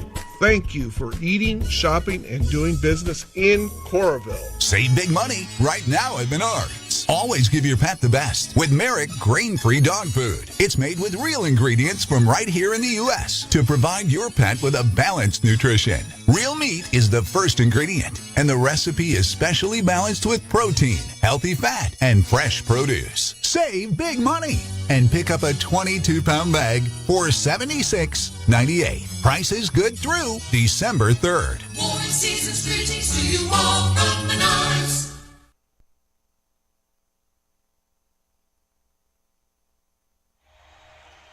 Welcome back to Hilton Coliseum, the Iowa Corn Cyhawk Series. Hawkeyes and Cyclones knotted up at 6 through 4 matches. We get ready for 157 pounds. Jared Franick, number 2 in the country, grad student at 7-0 against Cody Chittum, number 18 in the country, freshman at 2-0.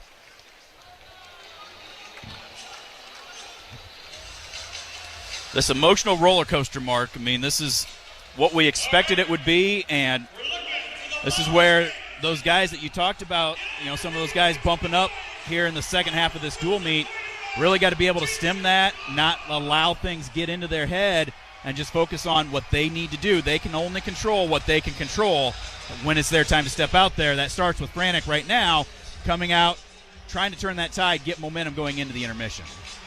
That'll help. We got to have this one. I mean, bottom line, we have to have this one, and this is against. I mean, what's Franick ranked? Like Franick's 2 and Chittum's 18. I mean, this is a match we have to have here. We don't get this one going we don't get the dual meet, and that's the position we're in right now.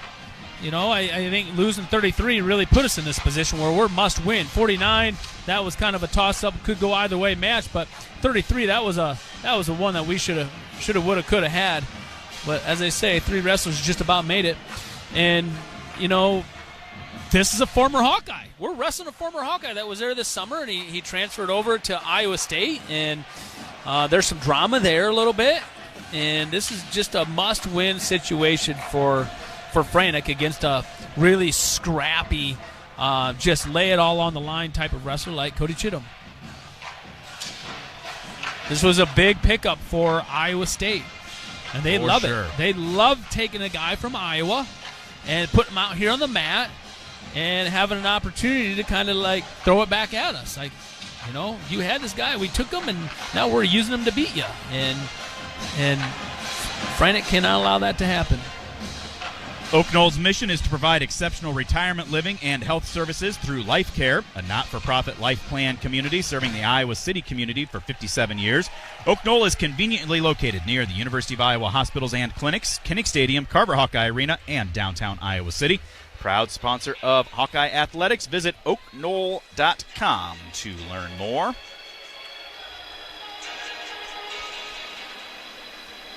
Long TV breaks here with ESPN. I'd sat down beforehand. I was talking a little bit. Terry Brans had come out, and he said these 2-hour weigh-ins just kind of changed the timing on things. And he's like, I love it. And so I was asking him a little bit about the nutrition. I'm like, have you had to change a whole lot on that? And he said, not really. He's like, the key is just to make sure they keep it going through you. But, I mean, if you had a 2-hour weigh-in at scratch weight, I mean, would you have changed much with what your routine would have been? Yeah, for sure. I mean, that's what we had was 2-hour weigh-ins my senior year. Okay. That's what they were. And then after I graduated, then they actually changed it to a 1-hour weigh-in.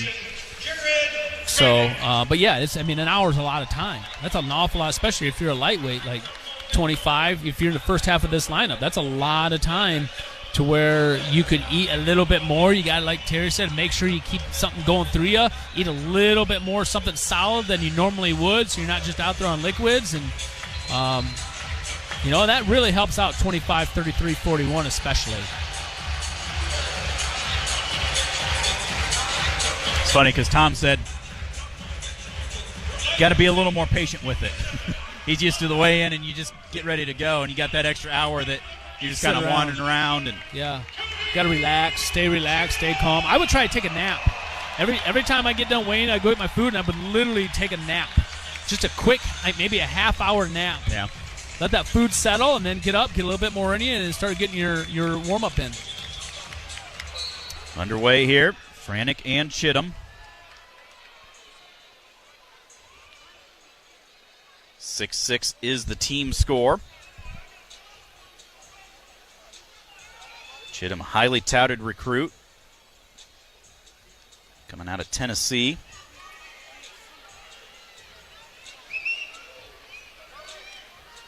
See how powerful he is right there? Yeah. Just boom! Exploded right there, came across. Over-under situation right here. Chittum tried dropping to the leg off of that. Couldn't get anywhere. They circle up out of it. 45 off the clock here in the first.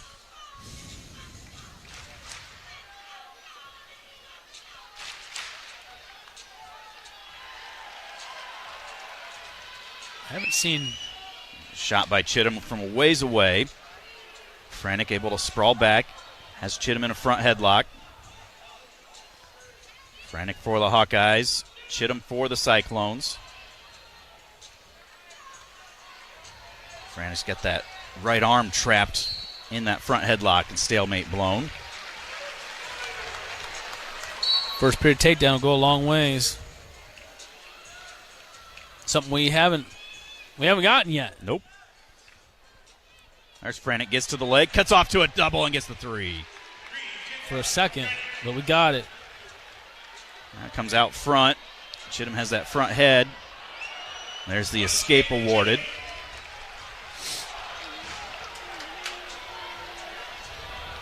Up to your feet. 3-1 is the lead for Franek.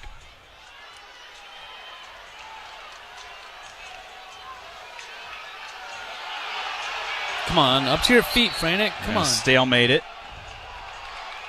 Chittum's got a tough front headlock.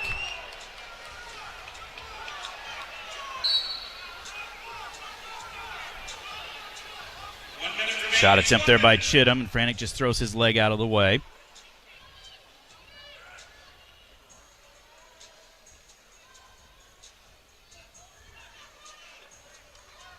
Franek, right hand up on the collar. Nice snap. Doesn't get anywhere. Come back across. Each guy tying up. Now they clear out.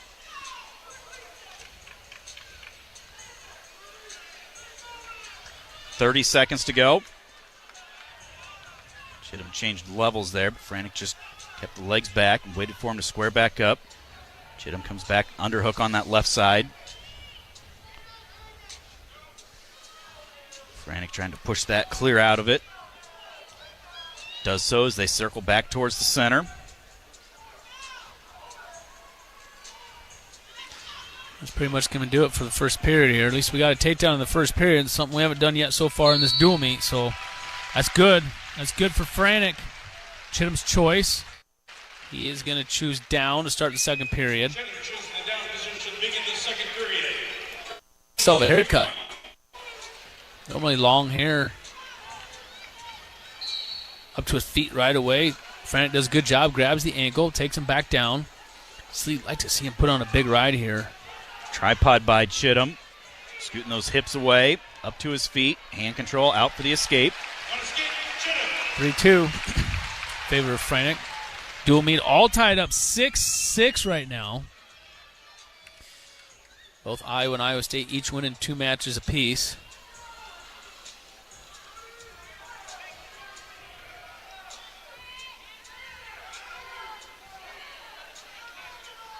.125 to go, second period. Franek and Chittum. A lot of hand fighting, a lot of snaps. Got to find ways to follow through. There's a underhook throw by attempt by Chittum. Franek squares back up with him, though. Low attempt there by Chittum. Front headlock for Franek. Got to use this. Use this front head here, Franek. We got Chittum all the way down on his hands and knees here. But we're locking our hands here. See how we're locking our hands? When you lock your hands there, it takes away all your offense. You have no offense when your hands are locked. In order to get any offense and you be able to get around behind the guy and make something happen there, you got to lock your hands.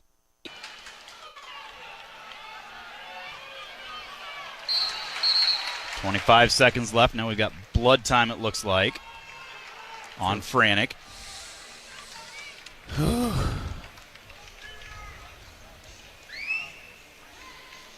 Get that wiped off quickly and get back to action.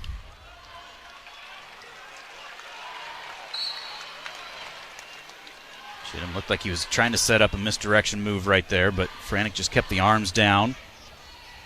15 to go in the second period. Franek for the Hawkeyes leads 3-2.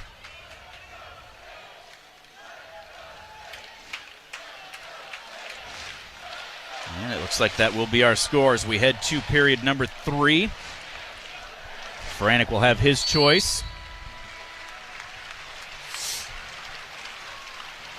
He's going to choose down.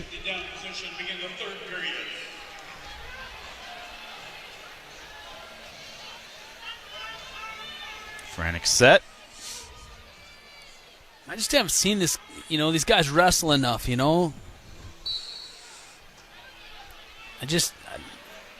Oregon State, just kind of hee-ho-hum wins. We need some.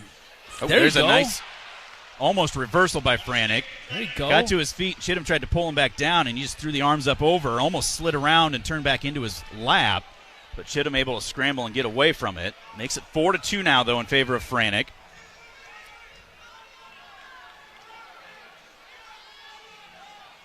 Minute and a half to go. Shot attempt there by Franek. Reshot, underhook throw by attempt by Chittum. Now a front headlock by Franek.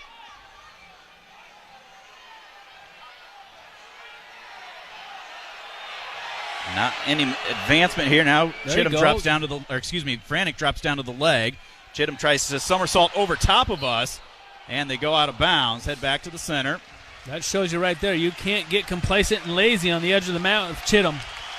He ain't going to stop till that whistle stops.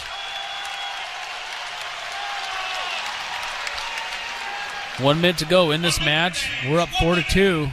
We can't allow Chittum to sneak a takedown in, Franek. God dang it. Get one more. Solidify it.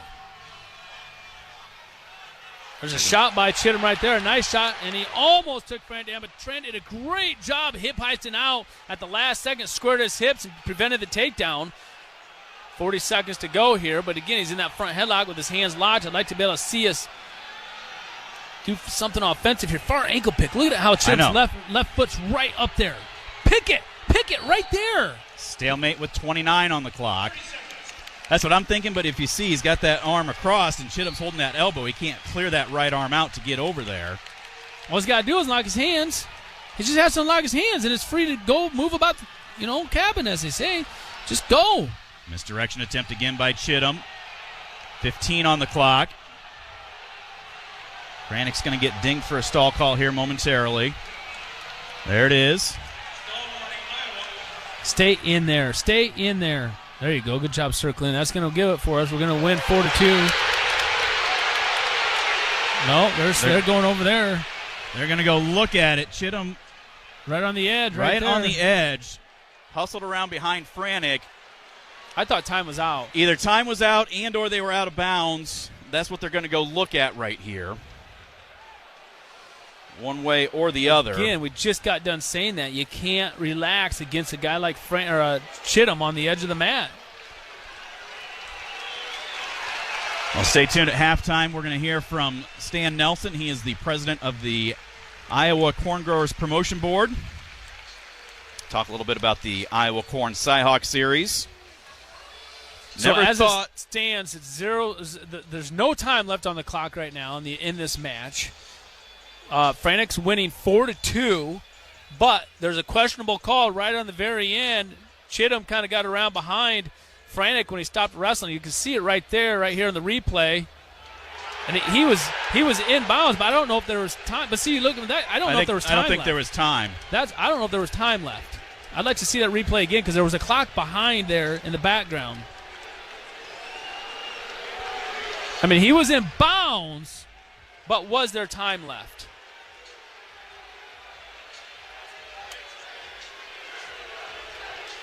All the Iowa State fans with 3 fingers up in the air thinking it was, because that would be a big upset for the freshman Chittum.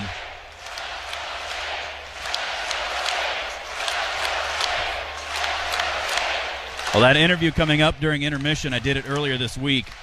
Never thought that I would be talking to somebody, an Iowa corn farmer, and we would be talking about Lululemon and Victoria's Secret.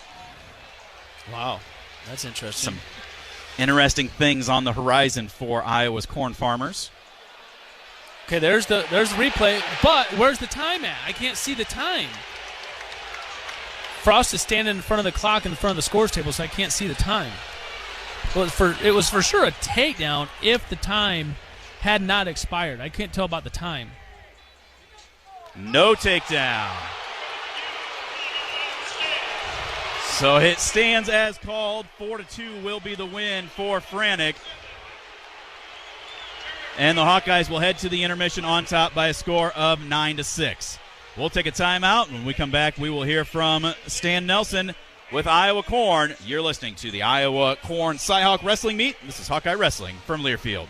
You may know Exile Brewing Company for Iowa's #1 lager, Ruthie. Exile Brewing Company also brings you Swarm Golden Ale, where 20% of the revenue is donated to the Iowa Swarm Collective, helping Iowa student athletes. And the Swarm Collective compete in today's college environment. 20% of the revenue from sales of Swarm Golden Ale goes back to the Swarm Collective and to Hawkeye student athletes. Exile Brewing Company. Enjoy your exile. Football is back. Stock up on your tailgate essentials with Local Craft Cellar. Local Craft Cellar in Cedar Rapids offers a large selection of craft beer, wines, and spirits. Plus, their giant selection of non-alcoholic beverages, untiled art, athletic brewing, and cannabis-infused social beverages from Climbing Kites. C Avenue Northeast in Cedar Rapids, just north of Boyson Road. Local Craft Cellar, largest selection of craft beer in the area, and so much more. This is Monica from Monica's in Coralville. Randy trusted Chef Sal and me for decades. Over the years, we've learned from his work ethic, generosity, and courage. We made a strong team because he was a great coach. We are honored to carry on his legacy and will not change the Monica's playbook, Italian specialties, and American favorites made from authentic ingredients, prepared and served by a caring staff. Like athletes, we will never forget our great coach. Thank you for your continued support. And of course, go Hawks! Hit a deer? Call Premier. Premier Automotive in North Liberty is Eastern Iowa's most trusted name in auto body repair. Our premier reputation is built on providing superior customer service, accurate estimates, and high-quality work. Our experienced staff guarantees your vehicle is restored and back on the road in no time. Premier Automotive in North Liberty or online at premierautoiowa.com. Drive safely, but if you hit a deer, call Premier. Welcome back to the intermission. We're being joined right now by Stan Nelson. He is the president of the Iowa Corn Promotion Board. Of course, it is the Iowa Corn Cyhawk Series, and it's always exciting each and every year to see these schools get together. Stan, first off, welcome. Thanks for joining us, and just kind of tell us a little bit about what that sponsorship from Iowa Corn means for the Cyhawk series. Thank you for the call this morning, Stephen. The promotion board and our Cyhawk series, it's a great fit to get our message across really coast to coast. Iowa's blessed with 2 Power 5 conferences with 2 of our schools in one state is phenomenal, and we have a great rivalry game between Iowa and Iowa State, and there are fans all across the country. So our message gets out that way. I think it works for both sides. Well, and since 2004, they've been keeping track, getting points for it. I think Iowa State leads the overall series 9-8-1. I think the Cyclones are just barely on top right now or in the early going. But it's always exciting to see all sports. And, a lot of times we see, football, men's and women's basketball, wrestling, but, understanding cross country and some of the other sports, get them all involved with this competition, this rivalry. That's right. And the academics are, I don't know if it plays into it. I believe it does somehow. Yeah. That's important for both schools. I graduated Iowa State in 1980, so I'm pretty neutral right now, I guess. We won't ask you to go any further on that. So. Thank you. So looking at corn, I know weather-wise, the last several years have just kind of been all over the place. This year, it was extremely dry. You and I both live over in the southeast part of the state. We've been just excited if we see 5 drops of rain on the ground. What's that done for corn yields this year? Surprisingly, pretty good. There are areas clearly that struggled and that were hurt by the drought. The entire state was in a D1, some sort designation of drought. My area included, but we did have rains at the right time. And also our soil health practices and our sustainability. We have more resilient soils now compared to 10 years ago. There's talk about the drought in 2012. My farming practices have improved a lot since then. And the genetics from the seed companies is playing a major role in that. So Iowa and the U.S. is a good source, is a reliable source of corn for the world globally. There are hitches everywhere, it seems, some year. So we're a good source of corn. Well, you talked a little bit about some of your stewardship practices, and I know you may have some people in the greater world at large that maybe say, well, these farmers are just doing whatever they want. They don't really care about what's going on. They're just trying to do what they can. Talk about those stewardship practices and the fact that farmers, especially Iowa corn farmers, love their land because basically that's how you earn your money and make your living. And that's where I live. I'm on a century farm. Was started by my great aunt in, I believe, 1894 or 97. I grew up here. My kids are here. We're not doing anything that we knowingly hurt the ground or the environment. My grandfather installed waterways, seeded down waterways. My dad installed lots of terraces, and I've installed terraces. My dad in 1979 started working on no-till practices. This year, I am seeding all of my corn stalks to cover crops, and my son-in-law bought a strip-till rig this year, and so we're using strip-till on our bean stubble. And the story I just told you is the same. You could say the same across Iowa. For the most part, we are doing everything we can as it makes sense for our farm. Not all farms can benefit with strip till. Not all farms can utilize cover crops, but those that can are doing it or trying it. I think we're doing great, and we're continuing to improve. Yeah, it's just amazing, driving by and just seeing the cover crops in the winter or just all these other practices that do have an impact. And people sometimes scratch their head and say, why are they growing stuff in November and December? Well, that's to help keep the soil from running away. You don't want all that erosion and everything. So, yeah, it's just great to see that. Absolutely. And really, we're not going to harvest that crop. It's there solely for soil sustainability and environmental benefit. And they need to work economically and environmentally.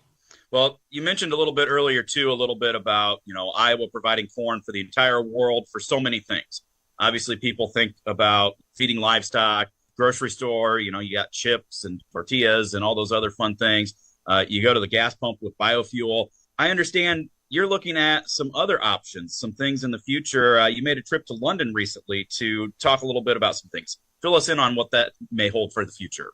I was definitely pushed out of my comfort zone. Alex Buck, our director of industrial innovation, he's a PhD in organic chemistry, and I went to London to the textile exchange at the request of Lululemon. They are starting to use biosynthetics in their clothing. And globally, folks need to hear what Iowa corn and Iowa corn farmers are doing, just as I told you a little bit ago about Iowa farmers nationwide, coast to coast. They needed to hear that in London. I was able to explain it to them. If you think of wine, you think of fine French wine. Why is that? Climate, soil, and generational knowledge of winemaking. And there are generations of vintners, north and south. South France, you get red wines. Northern France, you get fine white wines. Same thing as in Iowa for corn. You can get corn from all over the place. They're all over the world. You want the best corn, come to Iowa. For the same reasons, climate, soil, and generational knowledge of our practices. That sustainability that you guys take care of on the land, transferring over to some other areas as well with some of these clothing and just finding ways to get more plant-based. So that's exciting to hear as well. Yeah, the Brans at the Textile Exchange are good business people. They are interested in their brand, and they are wanting to be seen as sustainable, renewable, environmentally sensitive, and we fit that bill. We just need to explain what's going on the ground. We had the opportunity to visit and present our information to lots of brands, Lululemon. It kind of took us back. We're not used to discussing with Victoria's Secret corn production practices, but there we are. When you took this position, you never knew where it would lead you, but here we are. So I didn't have that on my bingo card. That's correct. Well, Stan, that's exciting to hear a lot of these things, and we are greatly appreciative of what Iowa Corn does for the entire state, especially for sponsoring the Cy-Hawk Series and helping promote this competitiveness with the athletes, but also seeing how these young men and women move on and do a lot of these great things once they get out into the world. So thank you very much for your sponsorship, and thank you very much for joining us here today. Thank you, Stephen. And this is all about Iowa and Iowa corn. Thank you. Again, that's Stan Nelson. He's the president of the Iowa Corn Promotion Board, as Iowa Corn sponsors the Cy-Hawk Series each and every year, presented by Iowa Corn. Visit iowacorn.org to learn more. Back with more right after this. You're listening to Hawkeye Wrestling from Learfield. In the spirit of the season, WMT is helping to stuff the bus with toys, blankets, clothes, and cash donations for the benefit of the less fortunate in Lynn County through the Southeast Lynn County Community Center. Join WMT's Randy Lee at Bauman & Company in downtown Mount Vernon Tuesday, November 28th, where we'll broadcast live from 9 to 11 a.m., take donations, and talk to donors and community leaders. Help us make the holidays a little brighter for the children of Lynn County at Stuff the Bus on November 28th at Bauman's in Mount Vernon. Donations will be accepted through December 2nd. You may know Exile Brewing Company for Iowa's #1 lager, Ruthie. Exile Brewing Company also brings you Swarm Golden Ale, where 20% of the revenue is donated to the Iowa Swarm Collective, helping Iowa student athletes. And the Swarm Collective compete in today's college environment. 20% of the revenue from sales of Swarm Golden Ale goes back to the Swarm Collective and to Hawkeye student athletes. Exile Brewing Company. Enjoy your exile. Hit a deer? Call Premier. Premier Automotive in North Liberty is Eastern Iowa's most trusted name in auto body repair. Our premier reputation is built on providing superior customer service, accurate estimates, and high-quality work. Our experienced staff guarantees your vehicle is restored and back on the road in no time. Premier Automotive in North Liberty or online at premierautoiowa.com. Drive safely, but if you hit a deer, call Premier. The free iHeartRadio app is your home for the holidays. Open the app and click on the holiday banner or search iHeart Holiday and start listening to your local holiday station. Plus stations playing all kinds of holiday music, Christmas classics, Christmas jazz, country, R&B, tons of playlists, even podcasts. Our gift to you, the perfect holiday soundtrack. Join the millions of listeners on the iHeartRadio app. Free never sounded so good.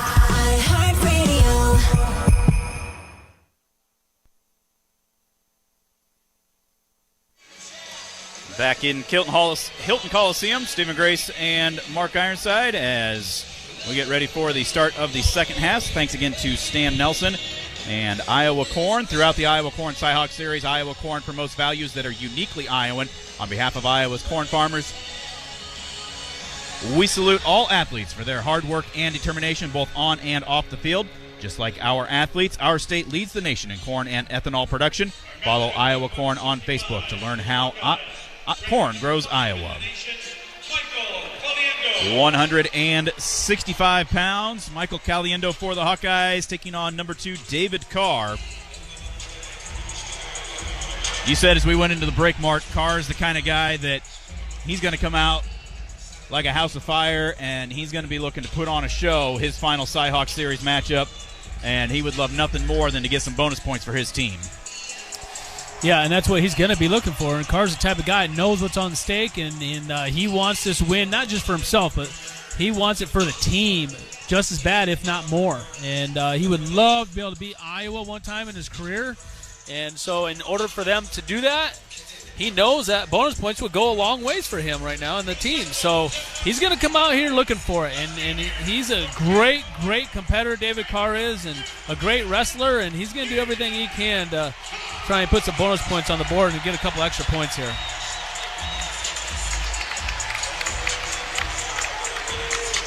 Team score 9-6 in favor of the Hawkeyes. We've traded decisions back and forth.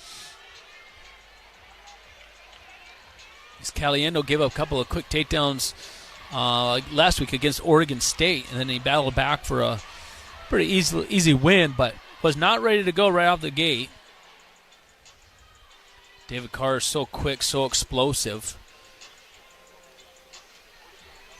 He beat Hamady last week against Wisconsin 2-0, I think. Yeah, no takedowns. There's a nice shot right there. 2. Beautiful double. Look at that shot. Explosive double right there by David Carr. And Caliendo was even staying low, down on a knee low, and he still blew through there for a quick takedown. Jordan Burroughs doing the TV coverage has to like that one. That looked a lot He's like smiling. him. He's smiling down there. He's loving it. That was Jordan Burroughs-esque. There's the escape right before they go out of bounds. And then blood time for Caliendo. So 3-1 is the lead. That was a great shot by David Carr right there. He timed that perfectly on Caliendo. The second Caliendo kind of came up out of his stance and stepped back for a second. All the weight was on his heels. David Carr just lightning bolted across that mat, just skimmed it and blew right through him to ankle and knee for a quick, solidified 3-point takedown. It's one of those that you just get that feel, that anticipation for when that guy's got to shift his weight, and then you're able to adjust and time that. And that's what sometimes can separate the good from the great. Watch this right there. Just got caught flat-footed right there. Caliendo did. Just didn't even flinch on trying to fight that off. Didn't have a choice.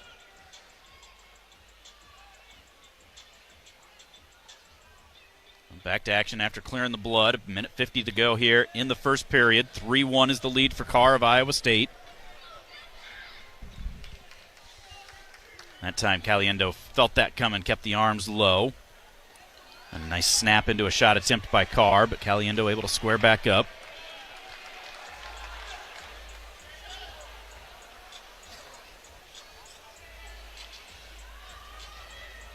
Caliendo keeping that hand on the collar, and then Carr clears out of it.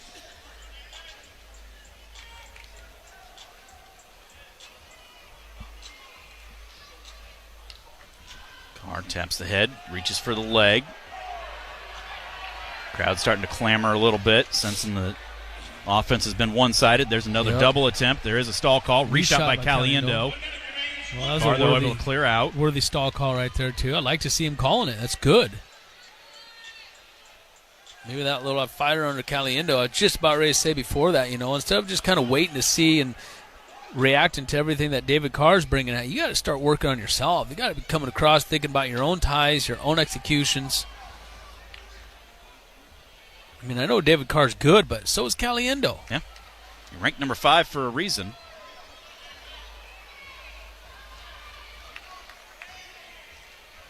Reaches for a shot. Carr just felt that one and down blocked it. 20 seconds to go here in the first. Both guys change levels at the same time. Reshot right there by Carr. Reshot by Caliendo.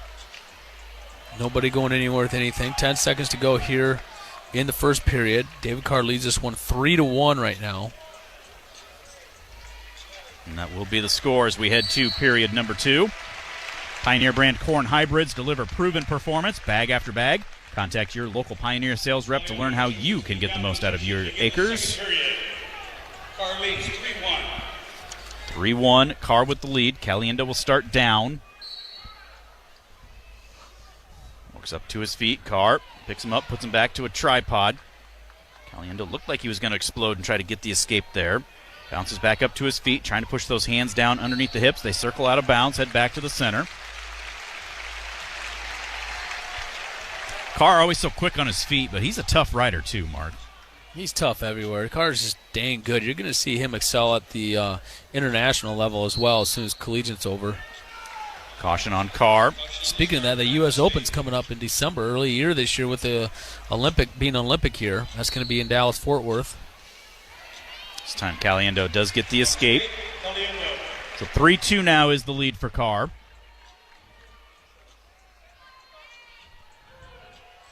A minute and a half to go here, second period. Another stall call on Caliendo. Gives Carr a point as Carr's in on a shot. Caliendo reaching back. Trying to lock through the crotch. Carr trying to suck this in. Down on the ankle. Caliendo trying to whizzer. Carr elevating, trying to drive through. Gets it up high and finishes for the 3. 7-2 now. Minutes to go here in the second period. He's got 40 seconds of riding time and building. Caliendo, you got to come up, kid. Now we got more blood by Caliendo. He's going to have to go get his nose replugged. David Carr, this is what he does. He just slowly, methodically just keeps putting points on the scoreboard. And again, those 3-point takedowns go a long ways, and it makes it pretty quick and easy to get to a major decision anymore, being only an 8-point major decision. And like David Taylor brought up in the All-Star meet when he was commentating that, he thinks that if you're going to have 3-point takedowns, you need to extend the major decision to like 10 points instead of 8 points. And then you should probably take a tech fall from 15 to 17 or 18. It just makes it too easy to get to a major decision. Something that our rules committee probably never thought about. Caliendo up to his feet. Carr on the leg. He's got his riding advantage now. Makes it 8-2. There's the escape before they go out of bounds. 8-3. 40 seconds to go here, second period. So one more takedown just for Carr, or takedown and ride out. That gets him the major. And there's your bonus point. Come on, Caliendo. He's got to sneak one in here somewhere. There's a nice shot by Caliendo. It pops and goes, but just like that, Carr just steps right out of it and comes in on his own shot and trips us up, and we roll through, and then he takes us down for a 3-point takedown. So there's the major right there. If he rides him out here. Well, it's only a second period. Well, he's already got the major in the second period. Now we got more blood by Caliendo.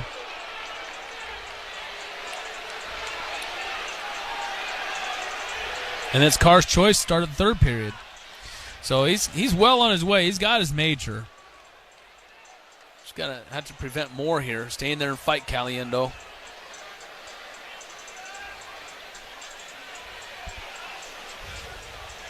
Can't tell. Is it an actual bloody nose or is it a cut by the nose? I don't know.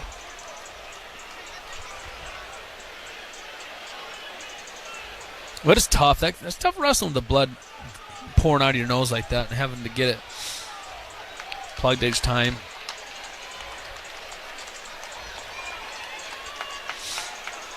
Trying to get the mat cleared up. Jesse Donenworth, Bobby Telford out there getting it all cleared away. Well, we said last weekend we didn't have any blood time. Making up for it here today. Crowd up on their feet, getting behind David Carr right now. sensing a big victory right here. Major decision would give Iowa State the lead for the first time in this dual meet here today.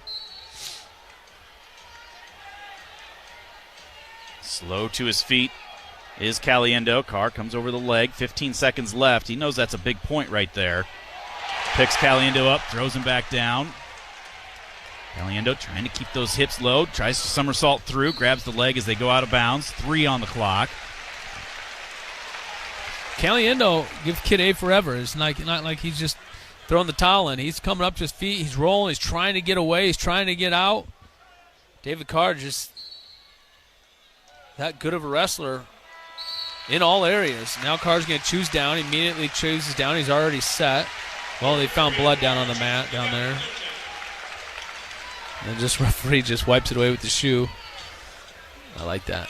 Carr was using his hand to just kind of wipe it away a little bit too. It looked like that was a false start on Carr, and he knew it too. He stopped halfway through. He knew it. That's his second, I believe. Didn't he have one earlier? I don't remember. I think after his first takedown, they had blood. I think he had one there.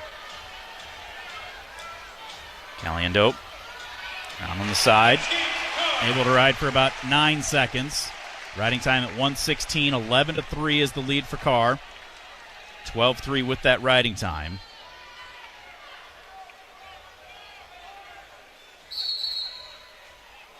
And stopping there. Stalemate for locking fingers.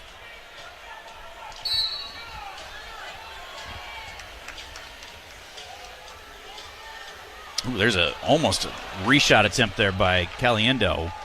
Got to the leg. Got to the ankle there. Just kind of stopped, though.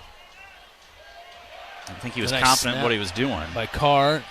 Tries to hit a dump right there. Missed the leg. Caliendo stepped out. Now he's right back into another shot on Caliendo. Limp arms out. Round behind. Another three-point takedown. Now he immediately cuts him again. 14-4 with a minute.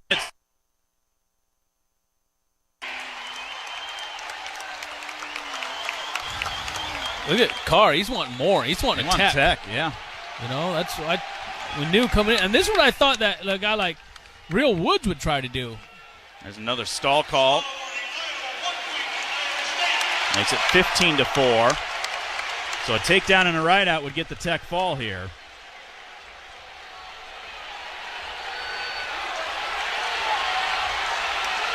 $30 seconds to go. You know, I think this is a difference between a guy like Patrick Kennedy and Caliendo, too. Patrick Kennedy does not allow this to happen.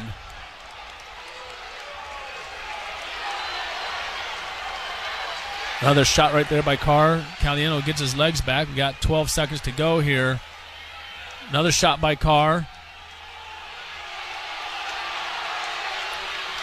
Caliendo just kind of falls in, gets to the leg. Oh, my goodness. Now we tried giving him a takedown, and we do. No, time was out. Time was out, no takedown. Oh, my Lord. Will be the major decision, though, for Carr.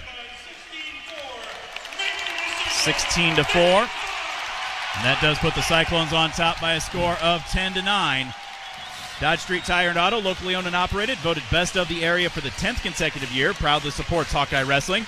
Trust Dodge Street Tire for honest auto repair and the best deals on Goodyear and Toyo tires. Dodge Street Tire and Auto celebrating over 30 good years on the corner of Dodge and Church Streets in Iowa City.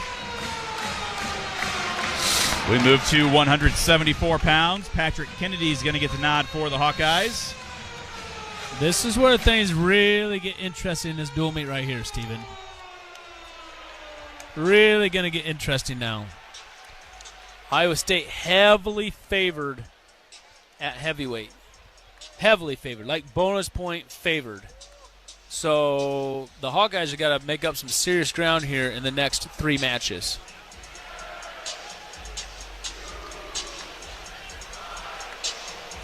And depending on who Iowa State sends out, I mean, Feldkamp's number 6 at 184 against Gabe Arnold. And he's a penner.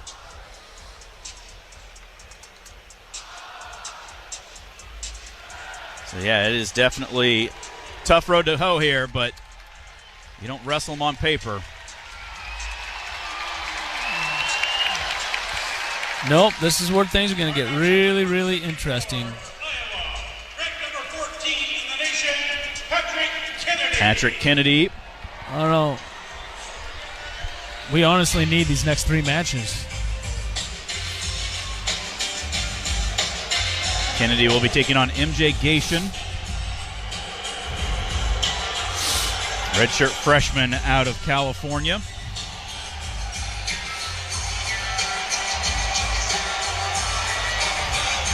I want to say he's kind of an upper body kind of guy, too. Looks like it by his highlight video. As long as we stay out of that funk and junk, Patrick Kennedy is really smart, doesn't usually get caught up in that type of stuff, but he's really good on those lower level attacks. I'd be curious what Patrick weighed in at. I mean, are they looking to maybe bump him to 74 for the year, or? Well, if that's the case, I would. My guess would be, if I'm Patrick Kennedy, like, I ain't going 74 until my spot's taken away from me. Yeah, that's my spot. And if he doesn't make 74, or I mean 65, if 65 is his spot, if he doesn't win a wrestle off or whatever, well then, maybe that's what you do. But I don't know. It's going to be interesting to see how it plays out. But right now, we just need him. Throws the underhook by. Winning this match right here. Stepping over the ankle, trying to limp arm out from that whizzer. Gation throwing his leg back over top of us. Probably going to get a stalemate here.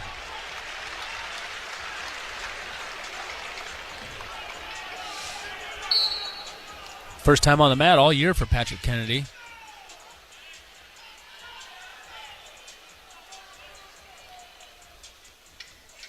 You're asking a lot out of a guy like Patrick Kennedy, too. Moving up a weight for and it's kind of a dual meet, your first time of the year. But again, like I said earlier in our pre-match, this is this is the type of guy you want doing this because mentally he's that tough. Yeah. Man, he just got a beautiful takedown right there, too. Almost lost it. Gayton is really roly-poly rolling around. See if we try to cut him here. We do. We didn't really put a whole lot of effort into riding him, but got to stay tough here. Get another takedown. We still got a minute 45 to wrestle here in the first period. Let's go to get another one. Let's try and get that major decision back if we can. I know I'm getting kind of putting the cart in front of the horse. A win right here alone would be big, but I don't think you want to go there, Patrick. Double unders. Wisely got out of it. Now caught reaching a little bit. Gation gets into his leg here. We're into a front headlock. Trying to hip in. Score here, Patrick. Score. Comes up into a seatbelt down to the ankle. Limp arms and grabs the other ankle for 3. Nice job, Patrick. Great job, Patrick. Out of bounds. A minute 12 to go. 6-1 is the lead now for Kennedy. Tom Brans over telling him, hey, hips. Control the hips.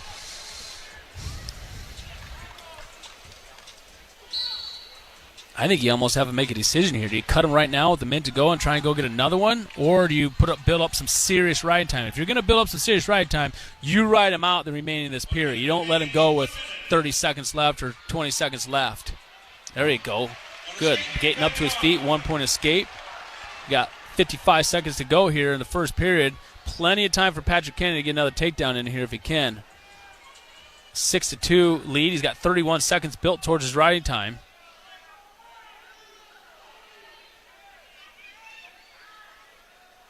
.35 on the clock. Nice. Pick him up. Put him down.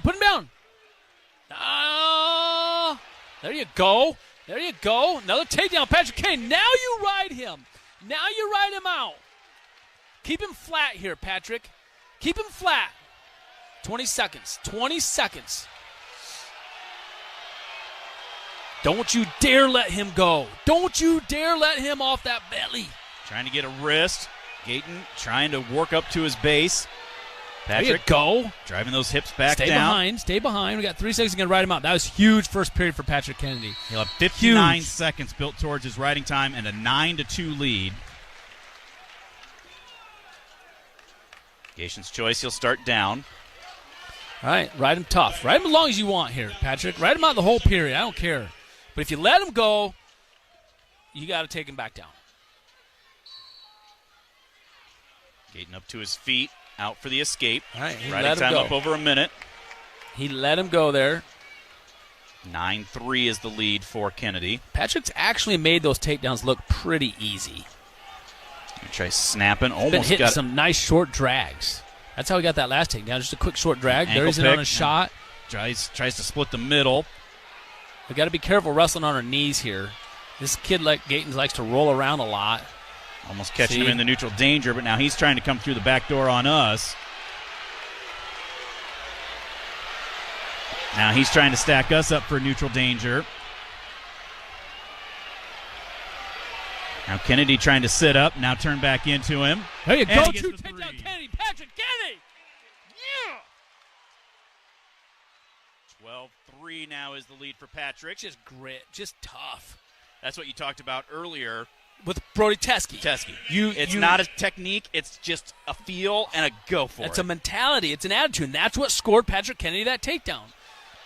Patrick's going to intentionally release him again with 54 seconds to go here. That makes it 12-4, and he has 1:23 riding time.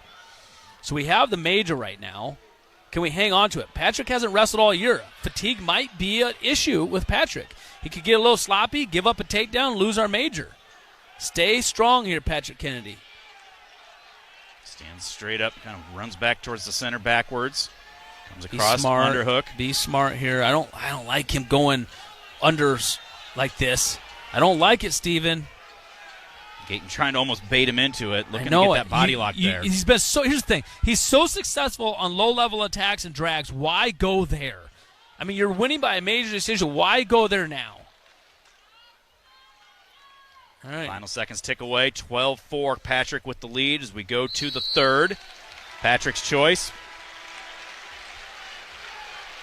He's going to go neutral. He's got 1:23 of riding time, so in essence he leads 13-4.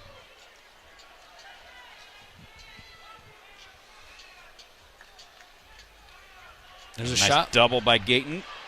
Try to stuff the head by. He's trying to drive through, and there he takes us down for 3. This is what I worried about a little bit. Patrick Kennedy got flat-footed there. They're going to release him. He's getting a little bit winded by there. Patrick, up to your feet, kid. Up to your feet. Up to your feet. Circle. Over-under situation. 1.5 minutes to go. 13-7 is the lead for Kennedy. 14-7 with our 1:14 riding time, so we've lost our major. We need to get another takedown to get our major back and tie this up.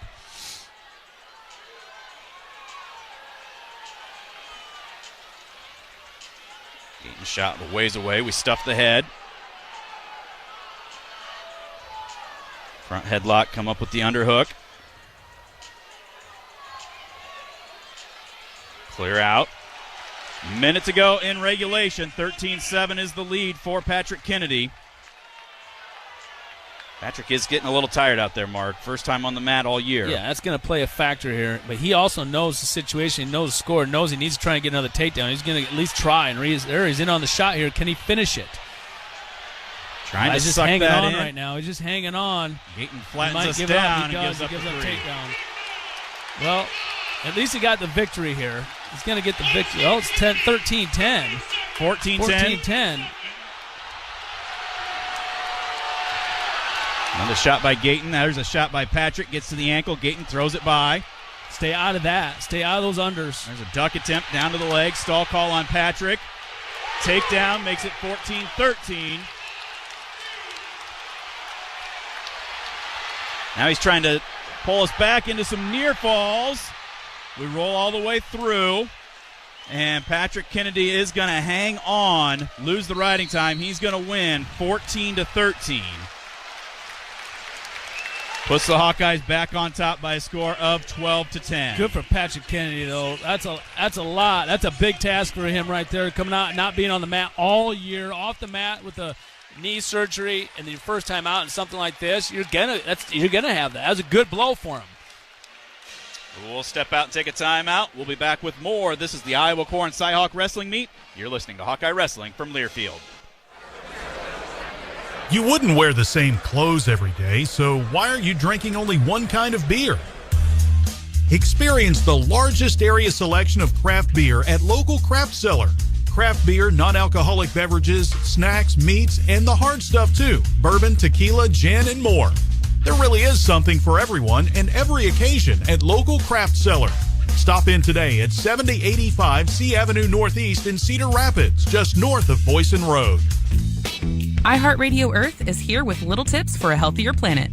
When dining out or shopping at the grocery store, ask for sustainable seafood. By choosing sustainable seafood, you can help reduce overfishing, bycatch, loss of top predators, illegal fishing, and other harmful environmental impacts. Brought to you by iHeartRadio Earth and the National Environmental Education Foundation. To find more tips for smarter, sustainable living, or to take action in your own community, go to iHeartRadio.com/Earth. I gotta ask, are you looking to switch your phone service? Well, what if there was a carrier that wasn't just another phone company? One that's brand new, built with technology for the next 50 years, not the last 50. Well, now there is. It's Boost Infinite Wireless, the only carrier that switches between its own network and the other top 2 networks to find the best quality calls and data for you anywhere, anytime. So why limit yourself to one network when you can get 3 and you get a low price unlimited wireless plan that gives you a new iPhone every single year? It's the power of new technology that gives you better service at lower prices. Boost Infinite Wireless. Boost Infinite Wireless. Call 855-55-BOOST. It's 1-855-55-BOOST. BOOST. BoostInfinite.com. That's BoostInfinite.com, or go to Amazon.com and search for Boost iPhone 15 today. See BoostInfinite.com for terms and conditions. Welcome back to Hilton Coliseum, the Iowa Corn Cyhawk Series. Just like we anticipated, back and forth, ebb and flow. Right now, the Hawkeyes leading by a score of 12-10 as we get ready for 184 pounds. Wow, what a match by Patrick Kennedy. You know, obviously he proved that he's the dominant wrestler, there, but it also shows that, fatigue plays a major role in a match. And when you haven't even been on the mat really for like a month, hard wrestling at all, right? That's tough. And you basically your first weigh-in of the year, your first match, and you're up a weight class.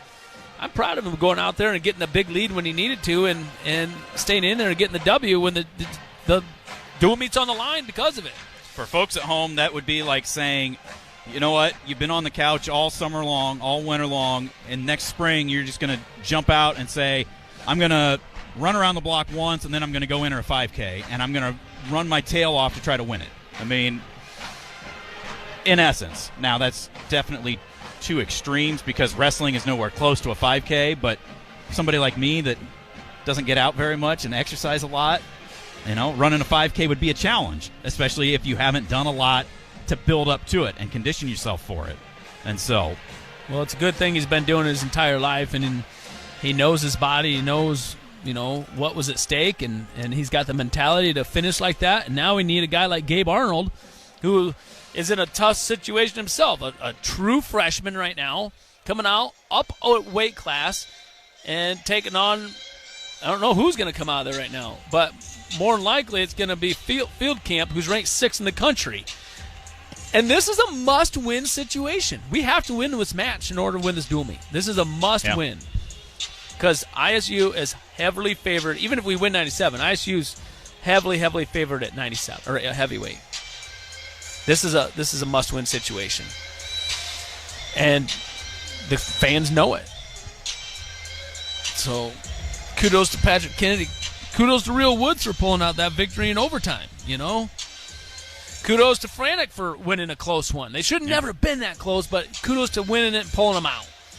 That's what we really, really needed Brody Teske to win that match. If Brody Teske would have won, then we're not sitting in the driver's seat, but man, we'd be sitting a lot better than a must-win situation right now.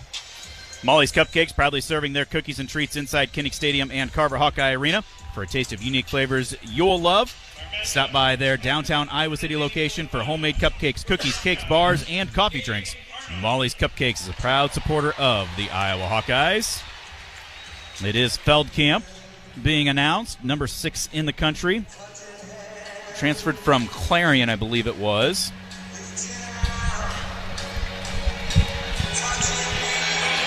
Gabe Arnold for the Hawkeyes had the big win last week over Whitlake of Oregon State.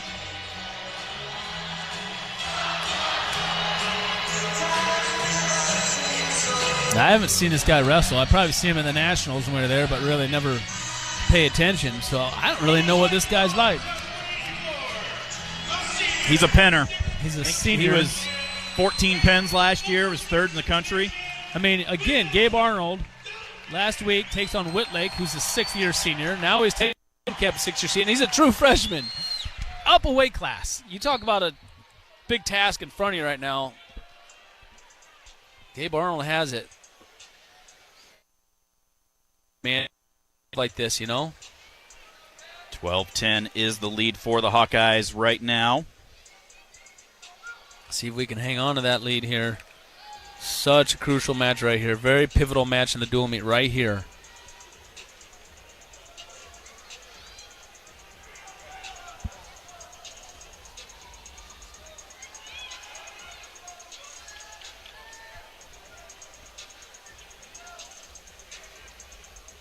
Feldkamp coming across, looking for an underhook on our left side, his right side.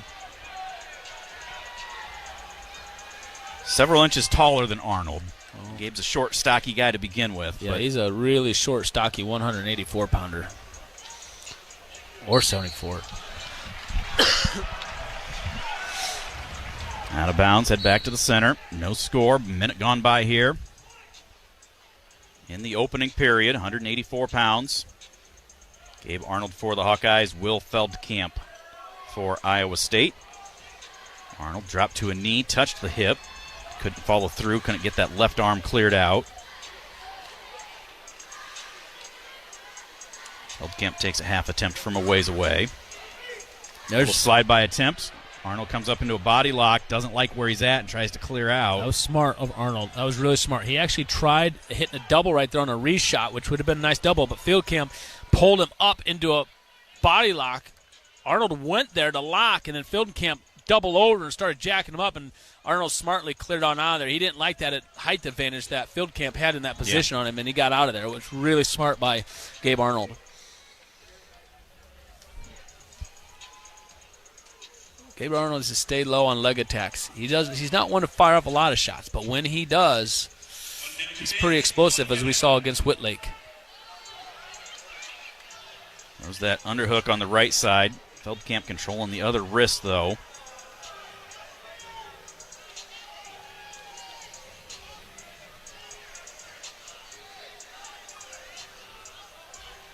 Gabe trying to get that left wrist free.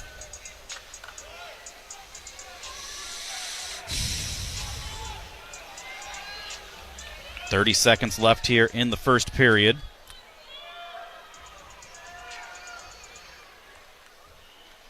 There's a duck into a head to the outside shot. Left-handed high crotch. Right-handed high crotch right there by, and he picks him up, throws him down, Two gets the takedown. three. Two takedown, Gabe Arnold. Look at that. That's his shot. That's how he scored Whitlake, too. And the thing is, how does he finish? Picks him up. He picks him in the air up, and then he puts him down. So 3-0 with 14 seconds left in the first. Terry Brans up saying, no rolls. Don't let him roll. True. Very true. Can we ride him out for 14 seconds? Feldkamp up to his feet. Gabe trying to pick him up. Feldkamp doing a good job getting that hand control. Gabe trying to drop down to the ankle, gets the stall call, and gives up the escape. Stupid rule. He was continuing to wrestle there. Such a stupid rule.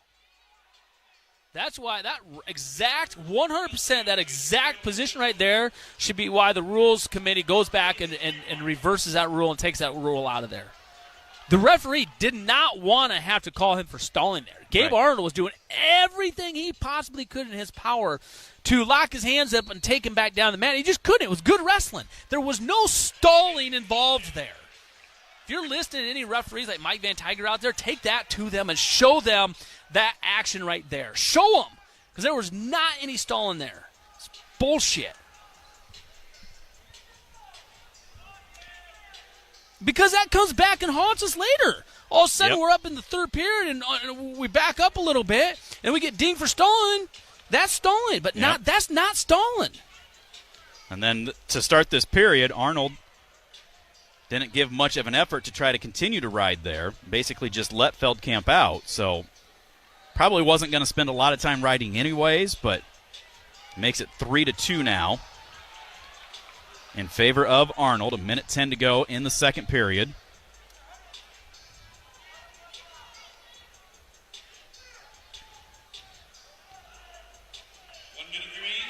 Collar tied tight by Feldkamp.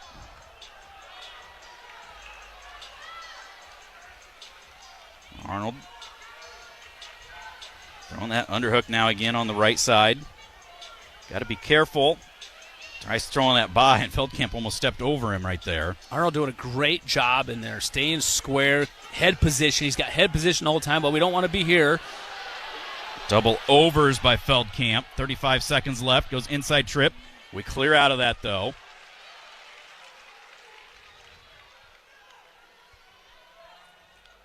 Snap there by Arnold as they circle back towards the center. 20's on the clock. He's impressive. He's smart. Works his way up to that collar. One thing Feldkamp doing a lot, controlling that other leg. There's a heel pick. Yep. Oh, couldn't get anywhere with it, though. God, that would have been a big takedown at the Drove end of the him to period, his butt right there. 3-2 as we go to the third, and Arnold's going to go neutral. Now we need another takedown. Like, we take freaking a little bit of steps back and get called for stalling because of that stall call before. Here we go. Yep. Overtime. Thank you, Rules Committee. Just stay in there, Arnold, please. Just stay in there and fight, man. Don't let the referee do that to you. Feldkamp, you can tell, trying to set something up, upper body, overhook, trying to go inside trip. Arnold throws him by with it, though. 1.5 to go in regulation. 3-2 is the lead for Arnold for the Hawkeyes. Get to a leg, Arnold. Come on, man. Get to a leg again. Get to a leg, please. Set it up and go. What's that referee saying to him, you think? I think they were holding fingers, trying to tell him to clear out of those. I like this. We're pressing forward. We're underhooking. Shot from a long ways away by Feldkamp. 1 minute to go. Underhook. Come on, stay in there. There you go. There's a shot right there. A shot attempt. And now a foot sweep attempt. Good job, Arnold. Stay out of those double unders, though. Come on. 50 on the clock. So nervous right now, Steven. So nervous. Feldkamp just trying to do a lot of fakes and just to almost entice the referee to call another stall call. Arnold trying to clear out of that overhook. 25 on the clock. Good job, Arnold. Another shot there by Feldkamp. Wrestle Arnold here, front wrestle headlock. here, wrestle here. Got him. No, get out of those unders. Get out of the unders. Get out of there. Clear out of there. Gabe, don't want to be in double unders. 10 Keep your head seconds position left. There Duck you go. Pull him attempt. back down. Pull him back down. 5-4, drive-through attempt by Arnold right on the Yes, edge, out of yes. bounds with 2 seconds Yes, left. Gabe Arnold. Yes, Gabe Arnold. Yes, Gabe Arnold. That is humongous. Huge. And Feldkamp tries to dive over us. And Gabe Arnold with the big 3-2 win over the number 6 wrestler in the country puts the Hawkeyes on top by a score of 15-10. Yes. Travel Leaders Destinations Unlimited, Iowa's official bowl tour, is proud to announce Hawkeye football is bowl eligible. Travel Leaders Destinations Unlimited is Iowa's leader for game tickets, air travel, and hotel. Sign up to automatically receive official bowl travel information at HawkeyeSports.com/Bowl Central. We will know more next Saturday where the Hawkeyes are headed. Our focus right now, though, is on 197 pounds. Zach Glazier for the Hawkeyes taking on Julian Broderson. There's another must-win situation. We got to have this one. Yep. We cannot let this down. We don't want this to come down to heavyweight where they're heavily, heavily favored. We win this match, we win the dual meet. Yep. I don't think these guys have ever wrestled before. No, they have not. Zach Glazier out of Albert Lee, Minnesota. Right here from the Midwest. Broderson out of the Quad Cities, isn't he? Yeah, Davenport. I think a Davenport Assumption. A couple of guys that have been in and out of the lineup, kind of all over the place.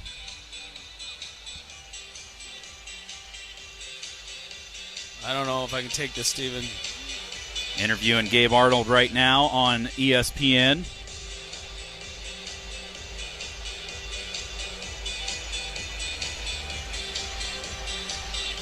That Gabe Arnold just showed me a lot. He showed me a lot right there.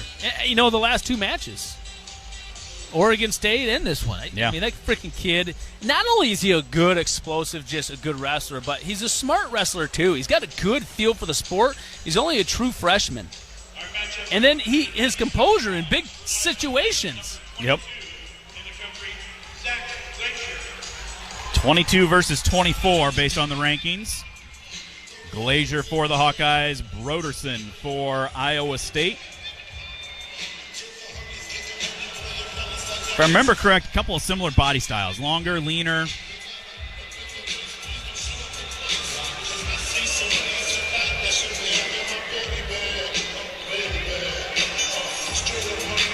It has been a back and forth day. Hawks winning at 125, Cyclones at 133, Hawks at 41, Cyclones at 49, Hawks at 57, Cyclones at 65. The Hawks have put together the first back-to-back wins of the afternoon, Kennedy and Arnold at 74 and 84. Iowa leading 15-10 at 197. Underway here between Glazier and Broderson. I haven't seen either of these guys wrestle enough to really tell you what's going to happen here, Steven. I'm going to sit back and watch this just like everybody else and hope for the best for the Hawks here, because this is pretty much the dual meet right here, this match.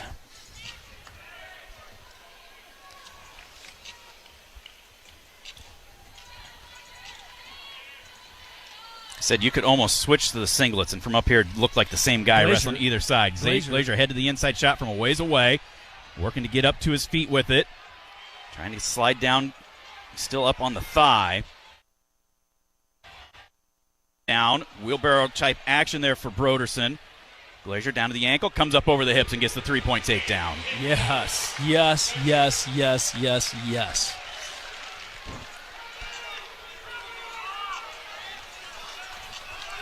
Broderson working up to his feet. Glazier lost the hand control, so just lets him out for the escape. That was a big takedown out of the gate for Glazier, and he made it look semi-easy, too, here. That was a semi-easy takedown for Glazier. Let's get another one here this period. Let's get greedy, Glazier. Yeah.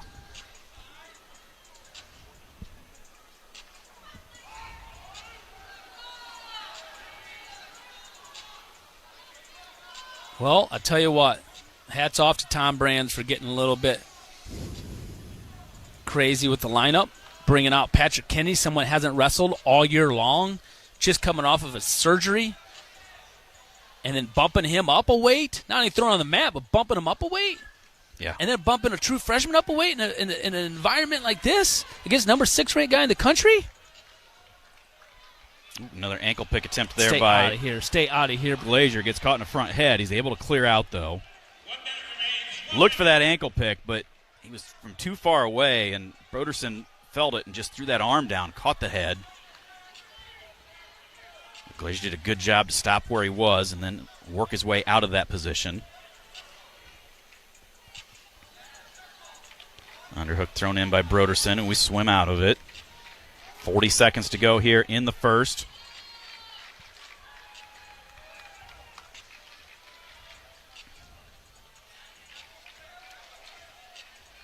Glazier throwing that collar tie up with the right hand. He's got to be smart, wrestle smart. Glazier doing a good job controlling the ties, moving his feet really well, too. Broderson in deep on a shot, though, on us right here. Really deep. A man, did we throw our hips in and get our leg back right there. That was big of Glazier right there.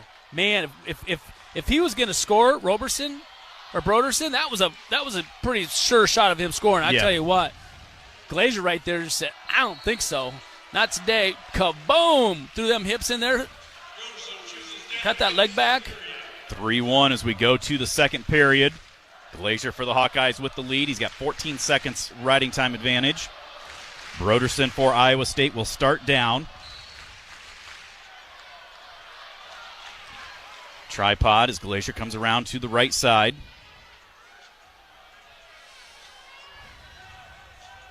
Broderson up to his feet now. Keep riding. Pick him up. Pick him up. Put him back down. Do it again. Pull him back. There you go. Keep riding tough here. Now he just lets him out. And we got 38 seconds built towards our riding time. 3-2, a minute and a half to go, second period. Glacier for the Hawkeyes with the lead. Short drag attempt there by Broderson. Reshot there by Glacier, trying to get to the leg. Again, caught in that front headlock. Clears out of it, though.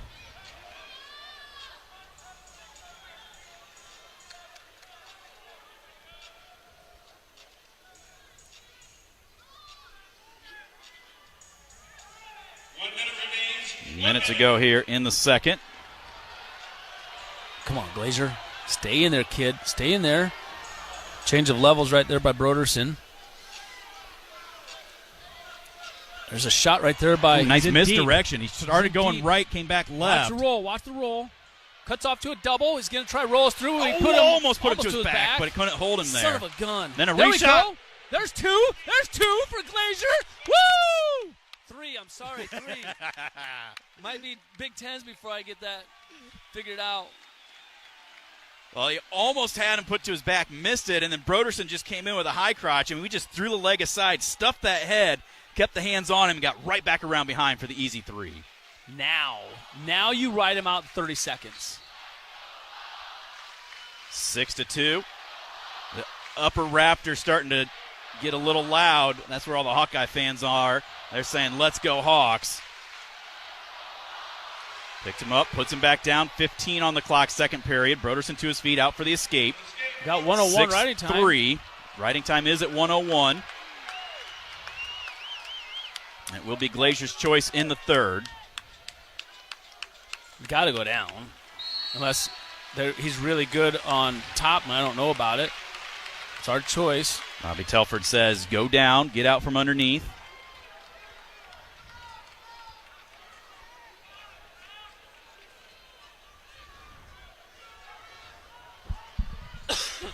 Some people may say, well, you've already got the point with the riding time, but it's only 1 second, so if you get taken down, you lose it. And on top of that, now there's going to be, after 3 or 4 seconds, we got to restart the clock here. They got to restart it. Give us our riding time back. Yeah, because Iowa bench calling for a false start, and Kurt Frost there you go. Now we're must good. not have, I don't know if he didn't have his whistle ready or what, but took him a second to call it. But he's like, yeah, it was a false start. Clearly.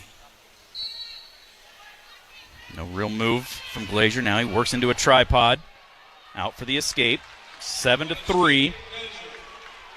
All right, Glacier. Come on, Glacier. Yeah, buddy. Come on, buddy.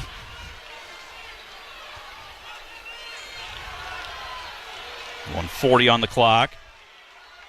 How about one more takedown just to solidify it? Just like Ayala did to start us off. Leave no doubt. The thing is, though, is what we can't have happen is we can't do something fancy and end up getting put to our back. Like if you watch Broderson, he's trying to roll us. We get in on shots, and he tries Rico rolling us through and doing different funky stuff. So we have to stay out of danger. I mean, fine, yep. I'm all for it, scoring more points. But if we win this dual meet, 7-3 or 10-3, it's still the same amount of team score for us. So let's just be smart here. Minute to go in regulation. 7-3 is the lead. I just want to see him heavy hands here. Heavy hands. Staying on him, not letting him fire a shot off. Don't let him make it close. Keep your butt in the center of the mat.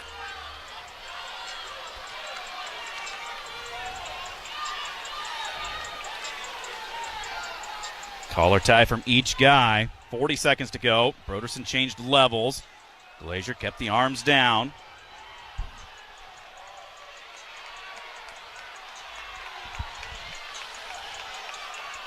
.30 to go.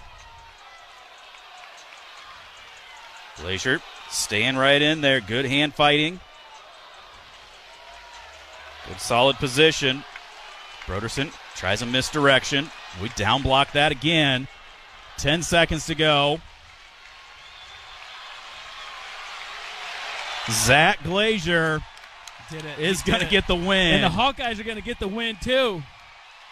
Just like that, the Hawks reel off 3 straight victories. That one's 7-3. That puts the team score 18-10. 18-10. Out of reach, Iowa Hawkeyes beat Iowa State.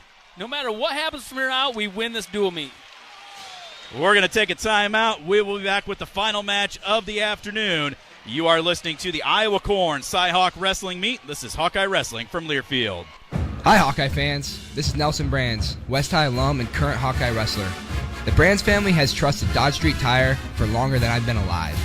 Whether it's tires for our trucks and cars or expert mechanical service, Dodge Street Tire are winners in our book. That's why we trust Brian and his crew to do it right. For more than 30 years, Dodge Street Tire has been tough as nails for the Brans family and our community. Dodge Street Tire, tough as nails, on the corner of Dodge and Church Street. 'Tis the season. When you're in the mood for holiday music, listen live with the iHeartRadio app and on your radio to Leo 1360, Cedar Rapids Holiday Music Station. Presented by Cedar Memorial. Everything for your family. We all know Goodwill. But did you know when you donate stuff to Goodwill, you help provide job training for people right here in your community? Goodwill. Donate stuff, create jobs. Find your nearest donation center at goodwill.org. A message from Goodwill and the Ad Council. We all know Goodwill. But did you know when you donate stuff to Goodwill, you help provide job training for people right here in your community? Goodwill.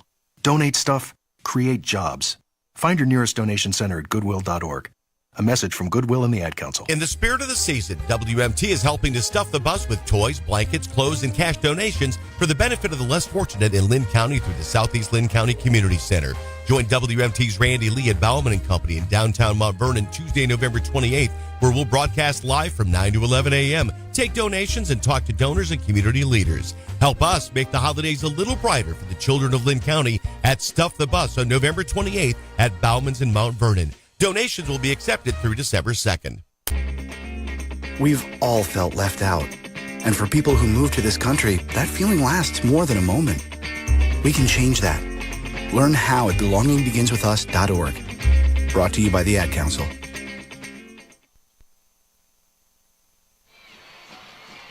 One more wait to go. Welcome back to Hilton Coliseum. Stephen Grace, Mark Ironside, the Iowa Corn Cy-Hawk Series. Wrestling edition. This one is going to be the Hawkeyes way, and you're starting to see an exodus here, Mark. Fans trying to get out into a snowy, cold afternoon. The Hawks kept it warm in here, though. Yeah, look at all the Iowa State people out getting up and heading for the exit, Steven. Yeah. It's over. It's not over, but it's over. I tell you what, I can't thank Tom Brans for being the University of Iowa wrestling coach enough. Oh, yeah. Tom Brans, I tell you what, I love that guy. Love the no-quit and the fight and the determination and I ain't rolling over. We're going to find a way. But like I said earlier, it's just great that he has guys in his arsenal that he can count on and rely on in situations like this that he can go to. And that is so nice to have. Huge shout-out to Patrick Kennedy and Gabe Arnold. Huge shout-out to him. And Zach Glazier right there, too. Because, I mean, that's for the dual meet right there. Yeah. I mean, it's one thing to have it on Drake Ayala right out of the gate. That's a very, very pivotal match. But you know what? There's a lot of wrestling to be done. That match for Zach Glazier, that's like the dual meet right there. And I mean, I hope, and I'm not giving Bradley Hill a whole lot of a opportunity here. I understand that, and it sounds like that. But we're so outmatched there that but maybe he'll surprise me, and I can eat as much crow as anybody. And I'm completely wrong. We freaking just blow him out of the water here in the second half. Yeah. It'd be awesome. If you're looking for a place to stay near Iowa City and the University of Iowa, Hyatt Regency Coralville offers a memorable experience. The newly remodeled 288-room hotel features an on-site restaurant, new cafe serving Starbucks, a beautiful outdoor terrace, and much more. Hyatt Regency Coralville, located in the Iowa River Landing District, and is within walking distance to unique restaurants, luxury retailers, and live events at Extreme Arena. Did you have a good Thanksgiving? Got another minute or so with TV coming back. Yeah, it was nice. Grace was back from Arizona, and she actually came here to this meet, and she's flying out of Des Moines. She made her flight schedule so she could come here for this meet. And, that is flying a out. True wrestling fan right there. Yeah. I would expect nothing less from her. She's going straight to the Des Moines airport right after this and flying back to Arizona, and we'll see her back for Christmas. Heck, she was here for, I think, Saturday through Sunday. She was here for 8 days, and I only seen her for 3 hours on Thanksgiving. Really? That's it. That's all I ever saw over the whole entire break.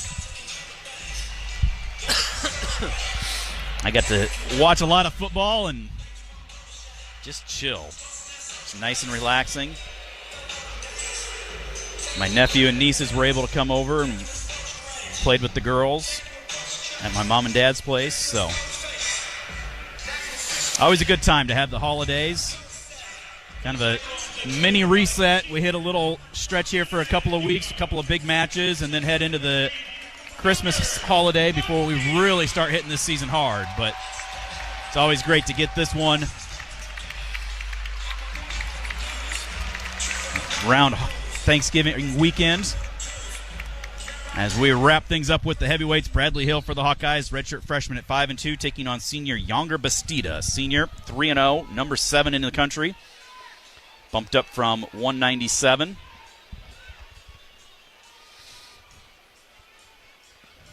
Won the last 2 years in this dual meet, beating Jacob Warner the last 2 years. Yeah, Bastida, he's a good wrestler. There's no doubt. He's from Cuba too, right? Yes. Bradley Hill's bigger guy. He's bigger than Bastida. I think their notes, the media notes were saying that Bastida put on about 40 pounds in the offseason. Still looks a little light at 230 there. Shot from a ways away. Hill trying to stuff the head. Does. See, size matters right there. Bastida took a shot from a little ways away, like you were saying, and he didn't really get in very deep on Hill, and Hill just kind of crushed him with his hips right there, and Bastida had to clear out. It'll be interesting to see what happens here at heavyweight after the break, and once Iowa football's done with the bowl game, and with Ben Keeter and what he's available for and what he's able to do. There's a shot by Bastida right there, deep, head of the outside, high crotch. Comes Very around behind and smart right there, Mark. First one he kind of took from straight on and got that weight on him. That one, he was moving himself to the side and kept the weight away so that he could just reach through and get to that leg. He got to the side, like you said. He got that angle so the weight wasn't on him. But in order to do that, you got to go quick. And he realized that. Stall call on Hill. Wow, that's a quick stall call. Terry Brans and Bobby Telford, they agree with you on that one. That was a really, really quick stall call. There's a attempt by Bastida. He actually stumbled a little bit. Hill almost got down to his foot, but Bastida able to kick away. I mean, you know me, I'm all for calling stalling, absolutely. But you got to call it both ways. You got to call it the same throughout the whole meet. Yeah. I don't know where that one came from. Well, and it's weird because sometimes you'll see, hey, this is the number 7 guy against an unranked guy, and they might call it a little quicker than if it's number 1 versus number 3 or something weird like that. And like we've said all along, if it's stalling, it's stalling. Call it at all times.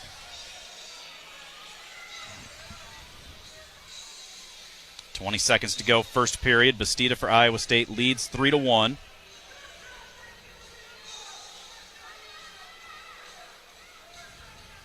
Terry Brand's telling Hill to stay in there. Another attempt by Bastida. We down block. Period will come to an end. Bastida leads 3-1. University of Iowa Healthcare has the game plan for your same-day healthcare needs. If you need treatment for a common illness or minor injury, visit one of several UI Quick Care or Urgent Care locations throughout the Iowa City Cedar Rapids corridor. Their care and expertise will help you get back in the game. UI Healthcare is proud to sponsor your Iowa Hawkeyes. 3-1. Hill starts down. Bastida with the caution.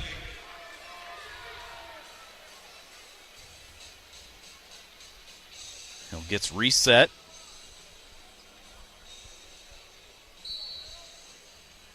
Up to his feet. Bastida, as a native Cuban, definitely enjoys the freestyle a lot more. Doesn't necessarily spend a lot of time with riding guys because he can do that right there. Get in on the leg and get another shot. Has he really... He hasn't really... I haven't seen him doing any freestyle, though. Have you? I haven't seen anything from him. I mean, a lot of college guys still do some freestyle, even though it's still they're in the collegiate season. But I haven't seen him doing any. I'm sure he will, after this graduation year. But another takedown. He leads 6-2. Second period, we got 1:27 to go.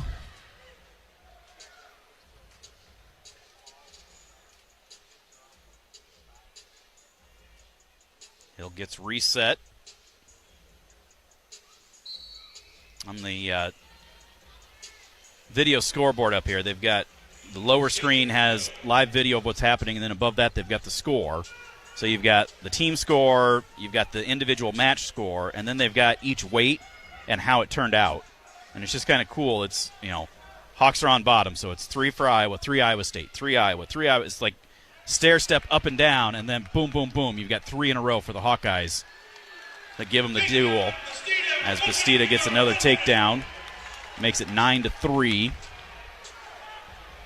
And there's the escape, makes it 9-4. Come on, Brady Hill. Stay in there, at least fight, man. Stay in there and fight.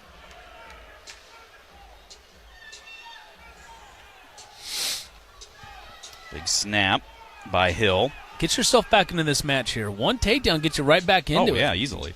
Makes it a 9-7 match. Come on, Bradley Hill. Set it up.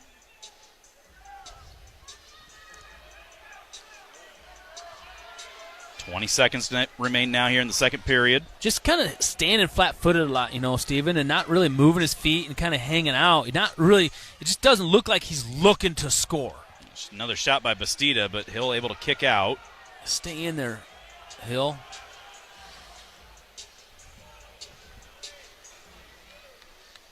And the period will come to an end.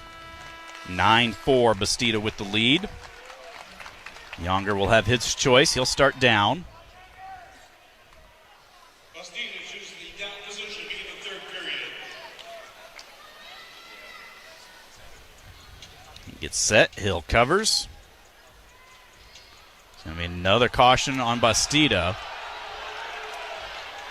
It's probably at least the 5th or 6th on the Cyclones today.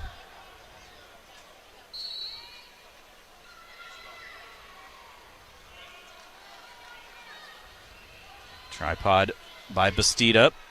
Hill trying to work him back down. Unable to.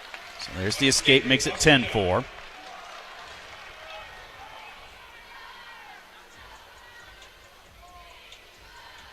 Another shot.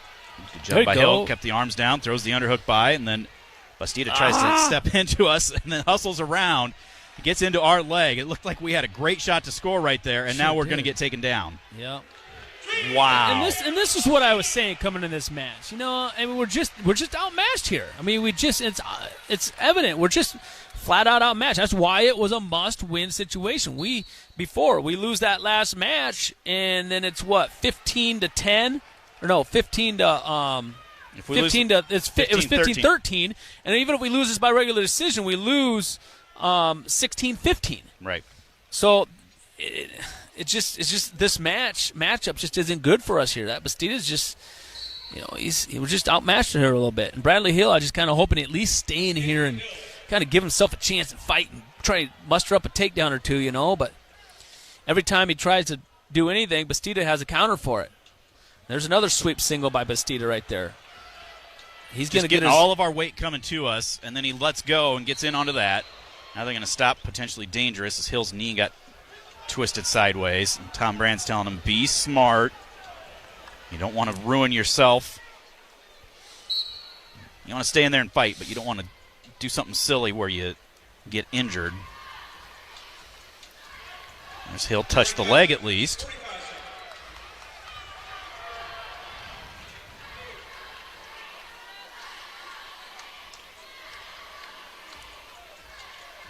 Misdirection attempt by Bastida. Hill down blocked. 30 on the clock. Another low single, another stall call. It's going to make it 14-5 and then 17-5 with the takedown. 17-6 with the escape.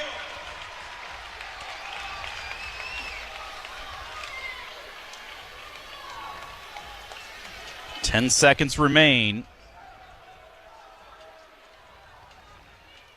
Another attempt there by Bastida. We just tried hipping into him, and he just drove through us. But we're able to fight off that last attempt. 17-6 will be the final score in favor of Bastida. Hawkeyes will get the win by a score of 18-14 in front of 14,207 here. The first sellout in 41 years at Hilton. Hawkeyes come away with the win, though. We will step out, take a timeout. We will be back with your post-meet. You're listening to Hawkeye Wrestling, the Iowa Corn Cyhawk Series Wrestling Edition. This is Hawkeye Wrestling from Learfield.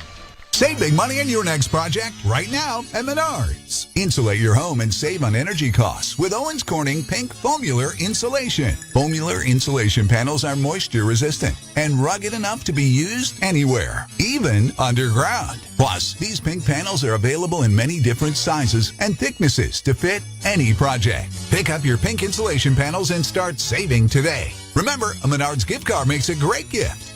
Warm season's greetings to you all from Menards. Morning, Bob and Tom Show. Hey, gang, it's Ken Tarmac. Hey, we just landed. I got a call on the white courtesy phone. I'll tell you what. What? Corporate has spy goggles today. They can find me anywhere. Really? So I'm on the plane. I'm on the 620 guy. Like I was saying, I'm next to some guy that kept going on and on and on today. Yeah. And almost ruined. Oh, gosh. Oh, I have another phone call. You do? Oh, and it's Tobic. Uh-oh. And I don't want to take this one. Why not? Hey, you want to hear a trick? Well, okay. Watch how I lose them. All you have to do is duplicate your voicemail greeting, and they have no idea it's not you. Oh, okay. Just listen to this. All right. I'm going to click over. Okay. Listen, I got to memorize it, though. Okay. Okay, hang tight. Hi, you've reached gold-level sales leader Kenneth Tarmac. I'm sorry I can't take your call at the moment, but your call is very important to me. I check messages every quarter hour unless in flight, in which case I'll answer upon landing. So after the tone, please leave me your name, 2 numbers, and a brief message. Or you can Skypage, text, or preferably email me at ktar_closer.com.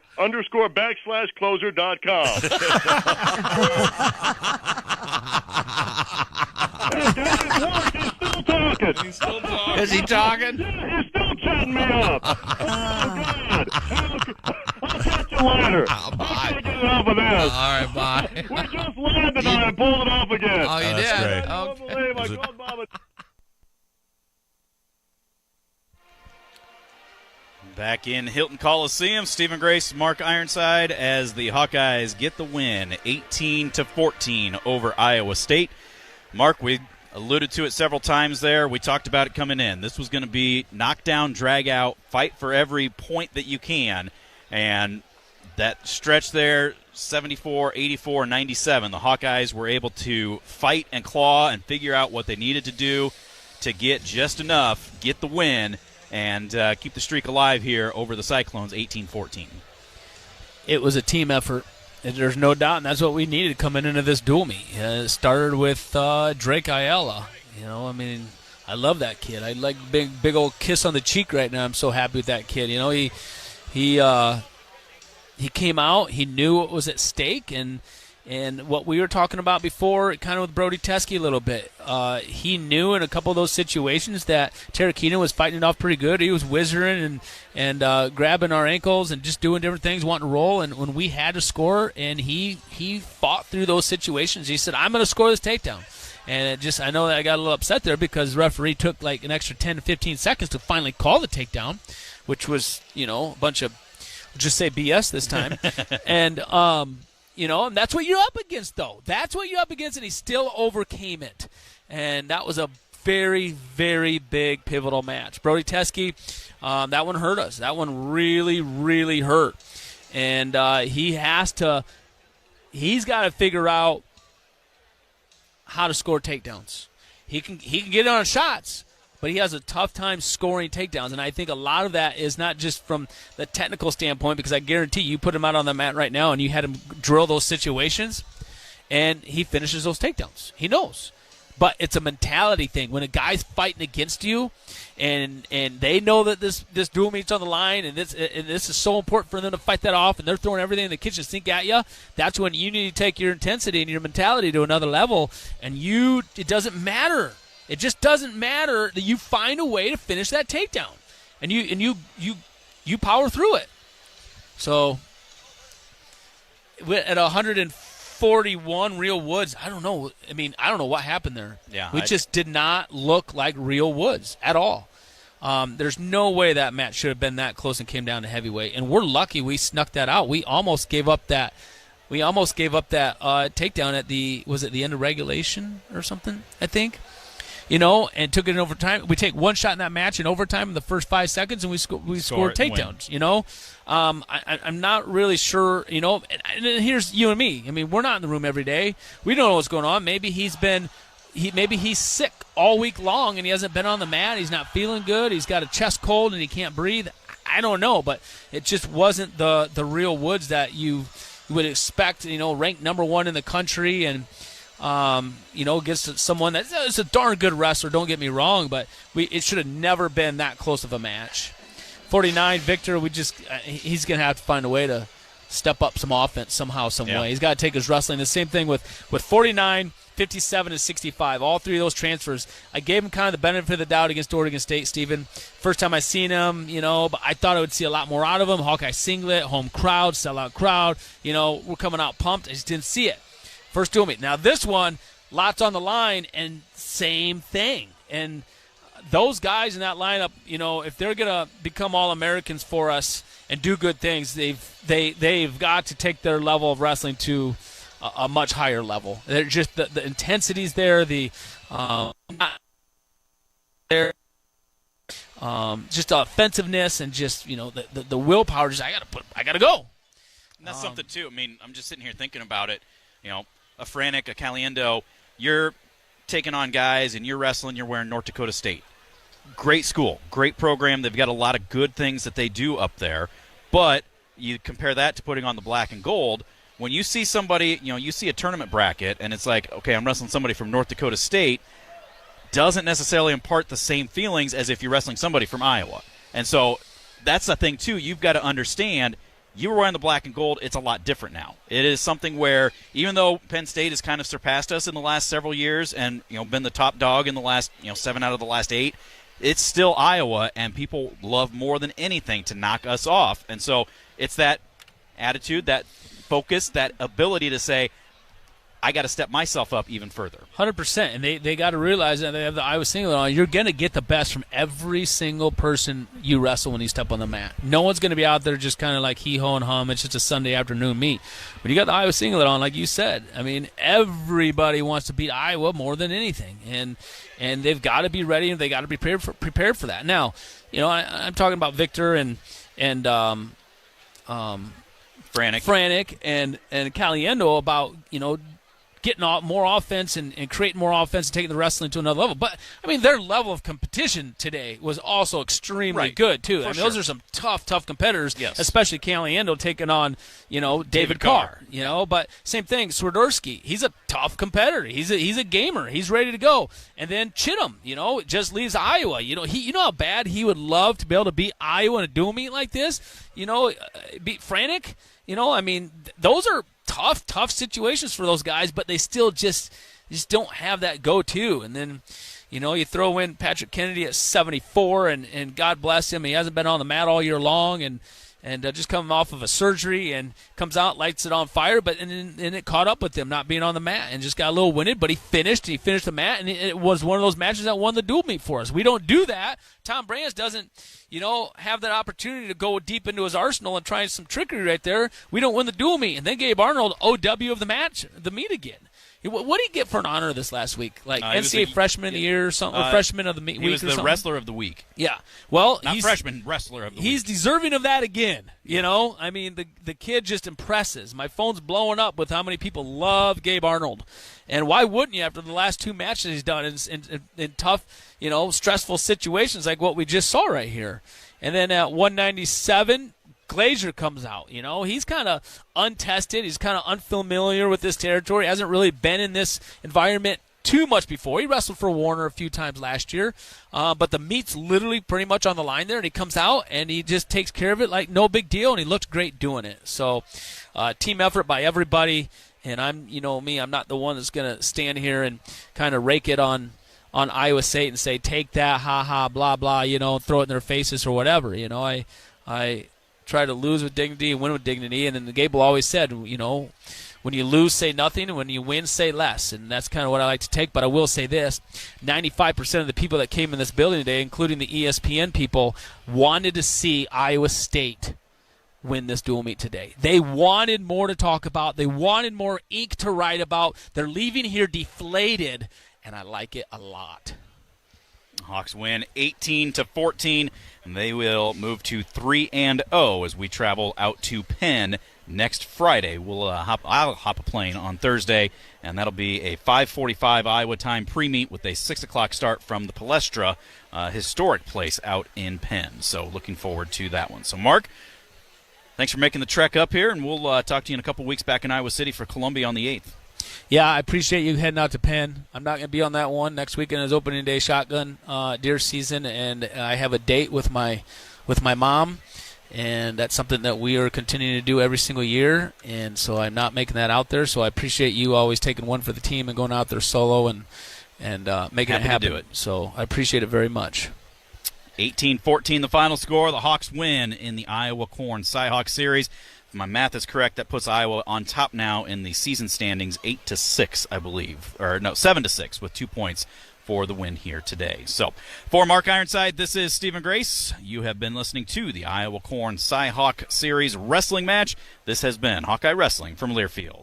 Coralville Transit is now hiring part-time bus drivers. These positions offer flexible schedules of approximately 25 hours per week. Availability to work on Saturdays is a plus. Pay starts at $21.44 per hour, plus benefits. A health insurance option is available. Candidates must have or be able to obtain a current, valid commercial driver's license. Learn more and apply at coralville.org or call 319-248-1700. The City of Coralville is an equal opportunity employer.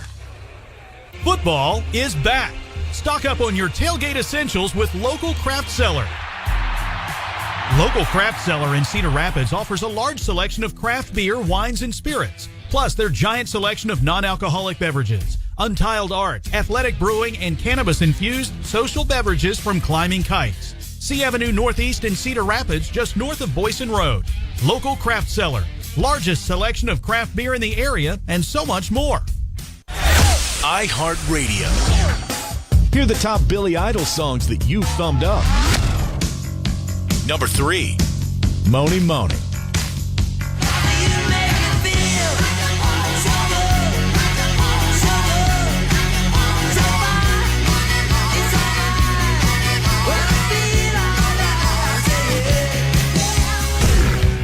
Number 2, Rebel Yell.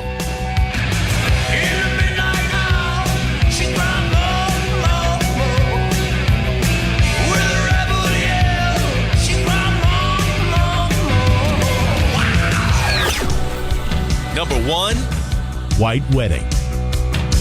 It's a nice day for a white wedding. It's a nice day to start again. Hear more from Billy Idol and similar artists now. Search for Billy Idol on iHeartRadio. All your favorite music, all your favorite stations, all free. 24 in a row, They won a game, and then they lost another 24 in a row. 2 during the Matt Millen era. And when we talk about the Lions... To get the rest of what The Odd Couple said, podcast it by searching Odd Couple. And as always, you can listen to The Odd Couple with Chris Broussard and Rob Parker weekdays at 7 p.m. Eastern, 4 p.m. Pacific, right here on Fox Sports Radio. This show is different. The Doug Gottlieb Show. Make him say, make him say, Ladies and gentlemen. And what we try to do with LeBron, who scored his 39,000th point last night, is we try and do all these stats. Hey, but did you know this happened? Did you know he did that? No one's arguing that his longevity and his sustainability of his health and his talent is incredible. I have nothing bad to say about the length of his career, about how he's taken care of his body. He's been mostly lucky, although the last 4 years he's been hurt every year, but he's been mostly lucky with injuries. I actually even think, he did the weed celebration or whatever. He started doing this weed thing.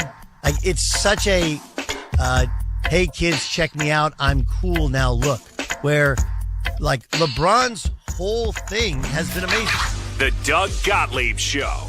Weekdays at 3 p.m. Eastern, noon Pacific on Fox Sports Radio. This is the Jason Smith Show with Mike Harmon. A win does you no good on the grand scheme of things. All it does is help people that want to stand for Matt Eberflus, for the ownership. Maybe they feel a little better. Like, no, we were close. Just run out the string. Because, look, the Bears, just like we talked about with the Chargers, they're not sending anybody away, right? They're not going to pay someone to go sit at their couch and play video games. Okay, so that. But maybe you learned a little bit about Justin Fields where you feel a little better about who he is as a player. Because you're trying to read the tea leaves of a larger scale, and Justin Fields is far from complete. Let's not get twisted about this. But you're trying to figure out the best way forward. Is it him? Is it an option in the draft and starting over while you're still pretty bare at a lot of your base positions? It's a curious time. You're listening to Jason Smith with Mike Harmon. Weeknights at 10 p.m. Eastern, 7 p.m. Pacific on Fox Sports Radio. Mornings, check. 2 pros and a cup of Joe. Yeah. Hang it out. All the way down the line. Afternoons, check. Talks to sports. He's the best player in baseball. Evenings, check. Let's get weird a little bit now. Late night, check and mate. Go check yourself before you wreck yourself, okay?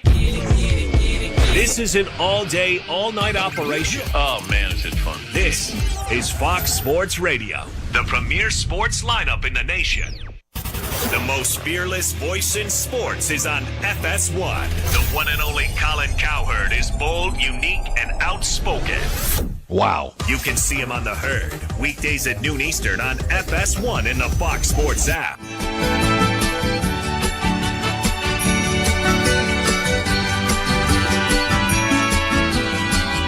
Chiefs will throw it, 3rd down and goal to go.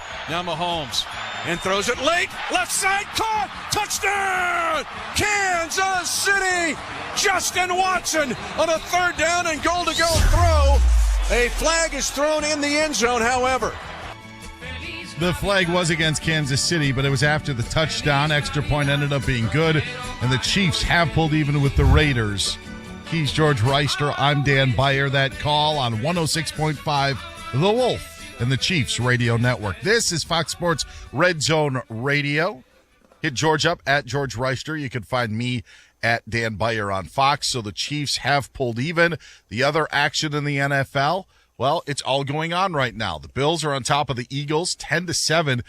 Other side of the 2-minute warning, and Buffalo's got the football in Eagles territory. Just underway in the second half in Denver. It's the Broncos 14 and the Browns 6. 2 minutes gone by in the second half in Arizona. Rams continue to lead the Cardinals by a score of 21-8. We are live from the TireRack.com studios. I do want to get your thoughts on coordinators, but what we're going to do, because there was obviously a change in Pittsburgh. Commanders made a change on Friday with a guy that I know you know very well from your playing days. So we're going to dive into that and what a team can or can't do when you make that change and the reasons why you make those changes coming up. We'll do that in about 10 minutes or so, but we'll do it right after the top of the hour.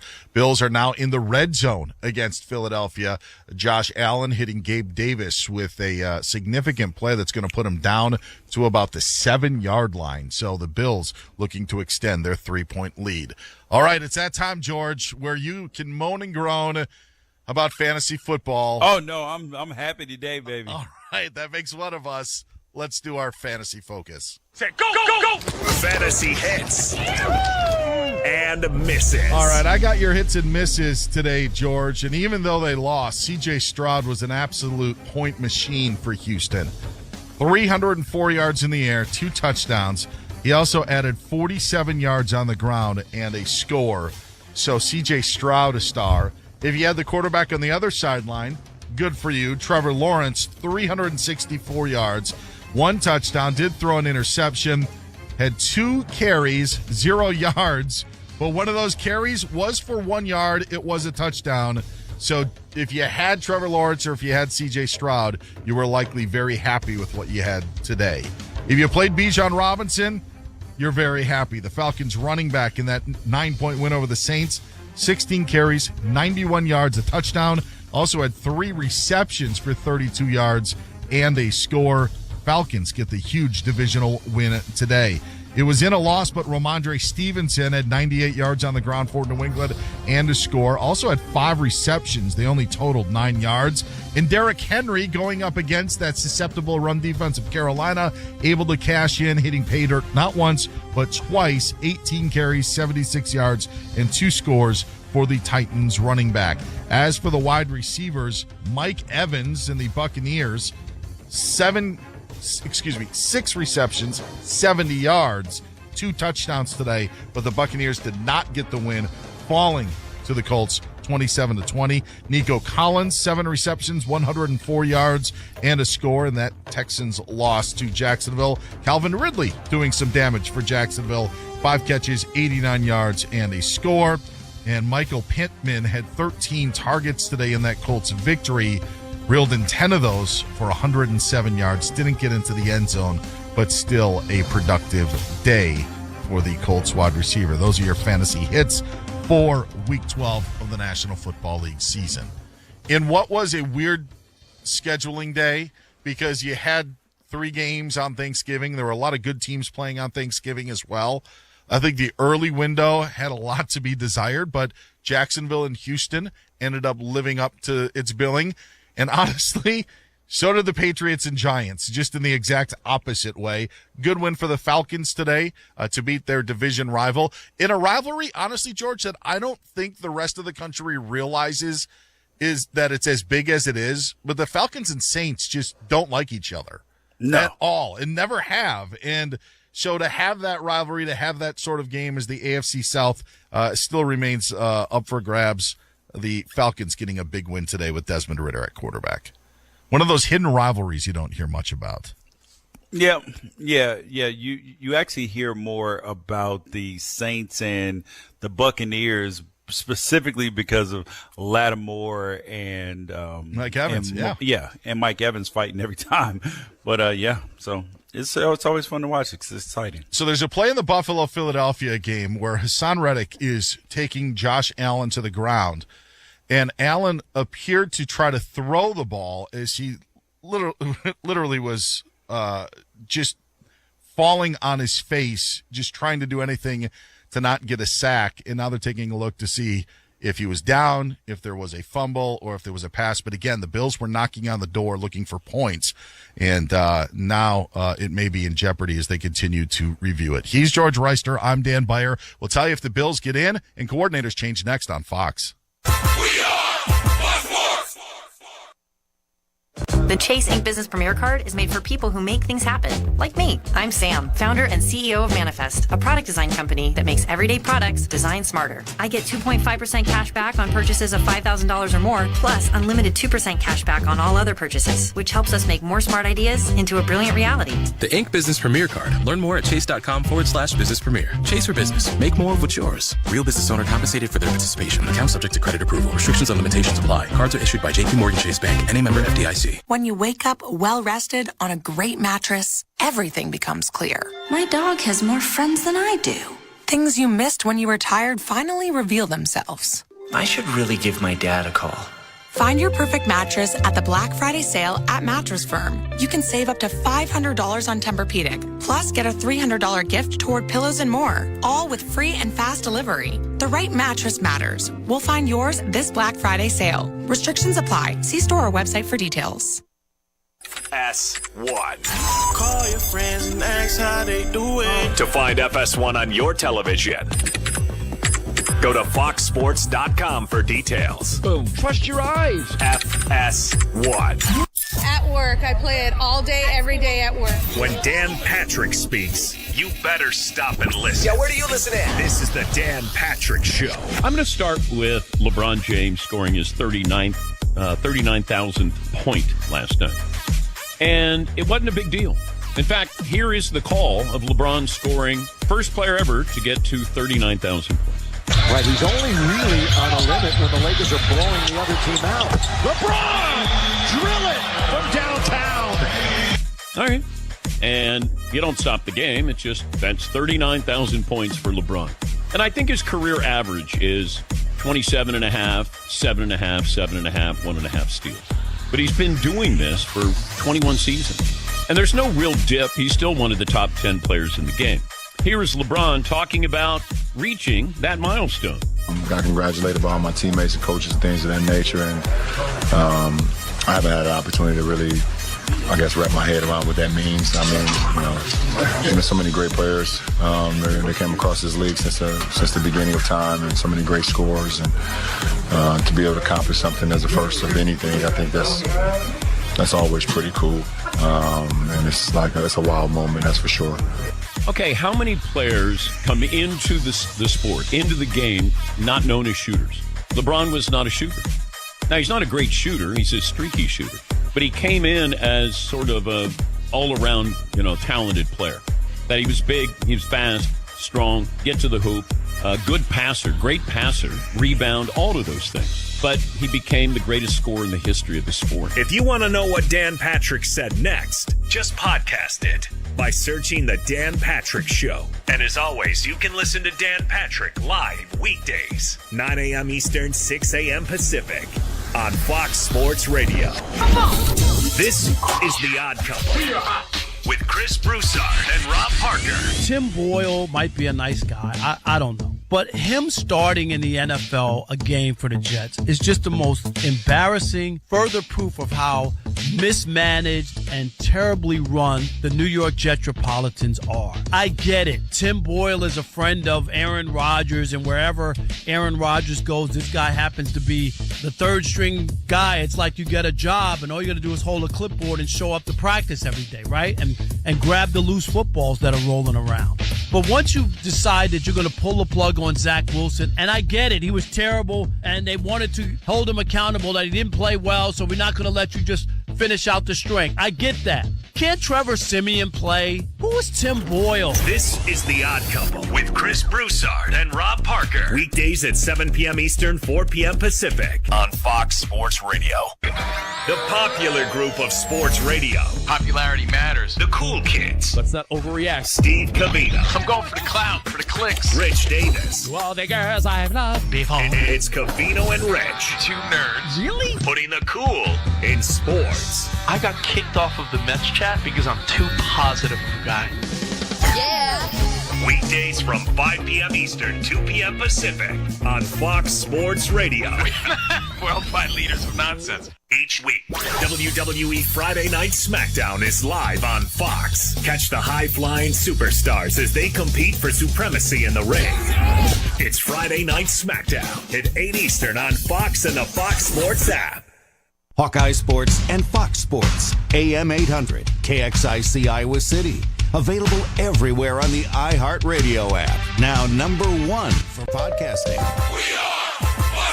And here's what you need to know. A slow-starting Chiefs offense has picked things up late in the second quarter. Chiefs will throw it, third down and goal to go. Now Mahomes, and throws it late, left side, caught, touchdown, Kansas City. Justin Watson on a third down and goal to go throw. A flag is thrown in the end zone, however.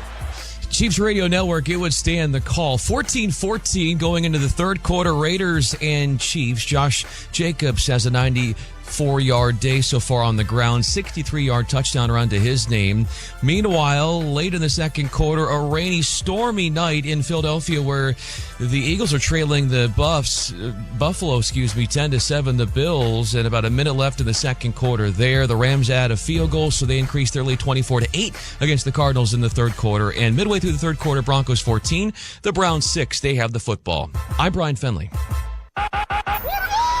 This is Fox Sports Red Zone Radio. Let's go get these guys in 30 minutes, huh?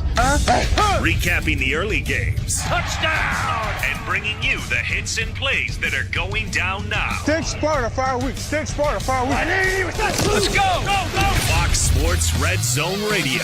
Hey, look where we are, though. We're in the red zone. We got to put every ball in the end zone. Now, live from the TireRack.com studios of Fox Sports Radio, here's Dan Beyer and 6-year NFL tight end, George Reister. All right, so a lot's been going on in Philadelphia since we last spoke. We'll fill you in on the drama, but really, in essence, not much has changed. As you heard Brian Fenley say, it's still a 10-7 game between the Bills and Eagles in Philadelphia, and they're still at the end of the first half. The Browns got new life. Personal foul called on the Broncos have set them up first and goal, but after 2 unsuccessful tries, they've got a 3rd and goal down 8. Chiefs out of the locker room with the football against the Raiders, while the Rams have just settled for a field goal and are up on the Cardinals 24-8. Welcome in as we are broadcasting live from the TireRack.com studios. TireRack.com will help you get there. An unmatched selection, fast, free shipping, free road hazard protection, and over 10,000 recommended installers. TireRack.com, the way tire buying should be. This is what happened between the Bills and Eagles. We told you the Bills were set up with a 1st and goal on a pass from Josh Allen to Gabe Davis. He got out of bounds. What happened on the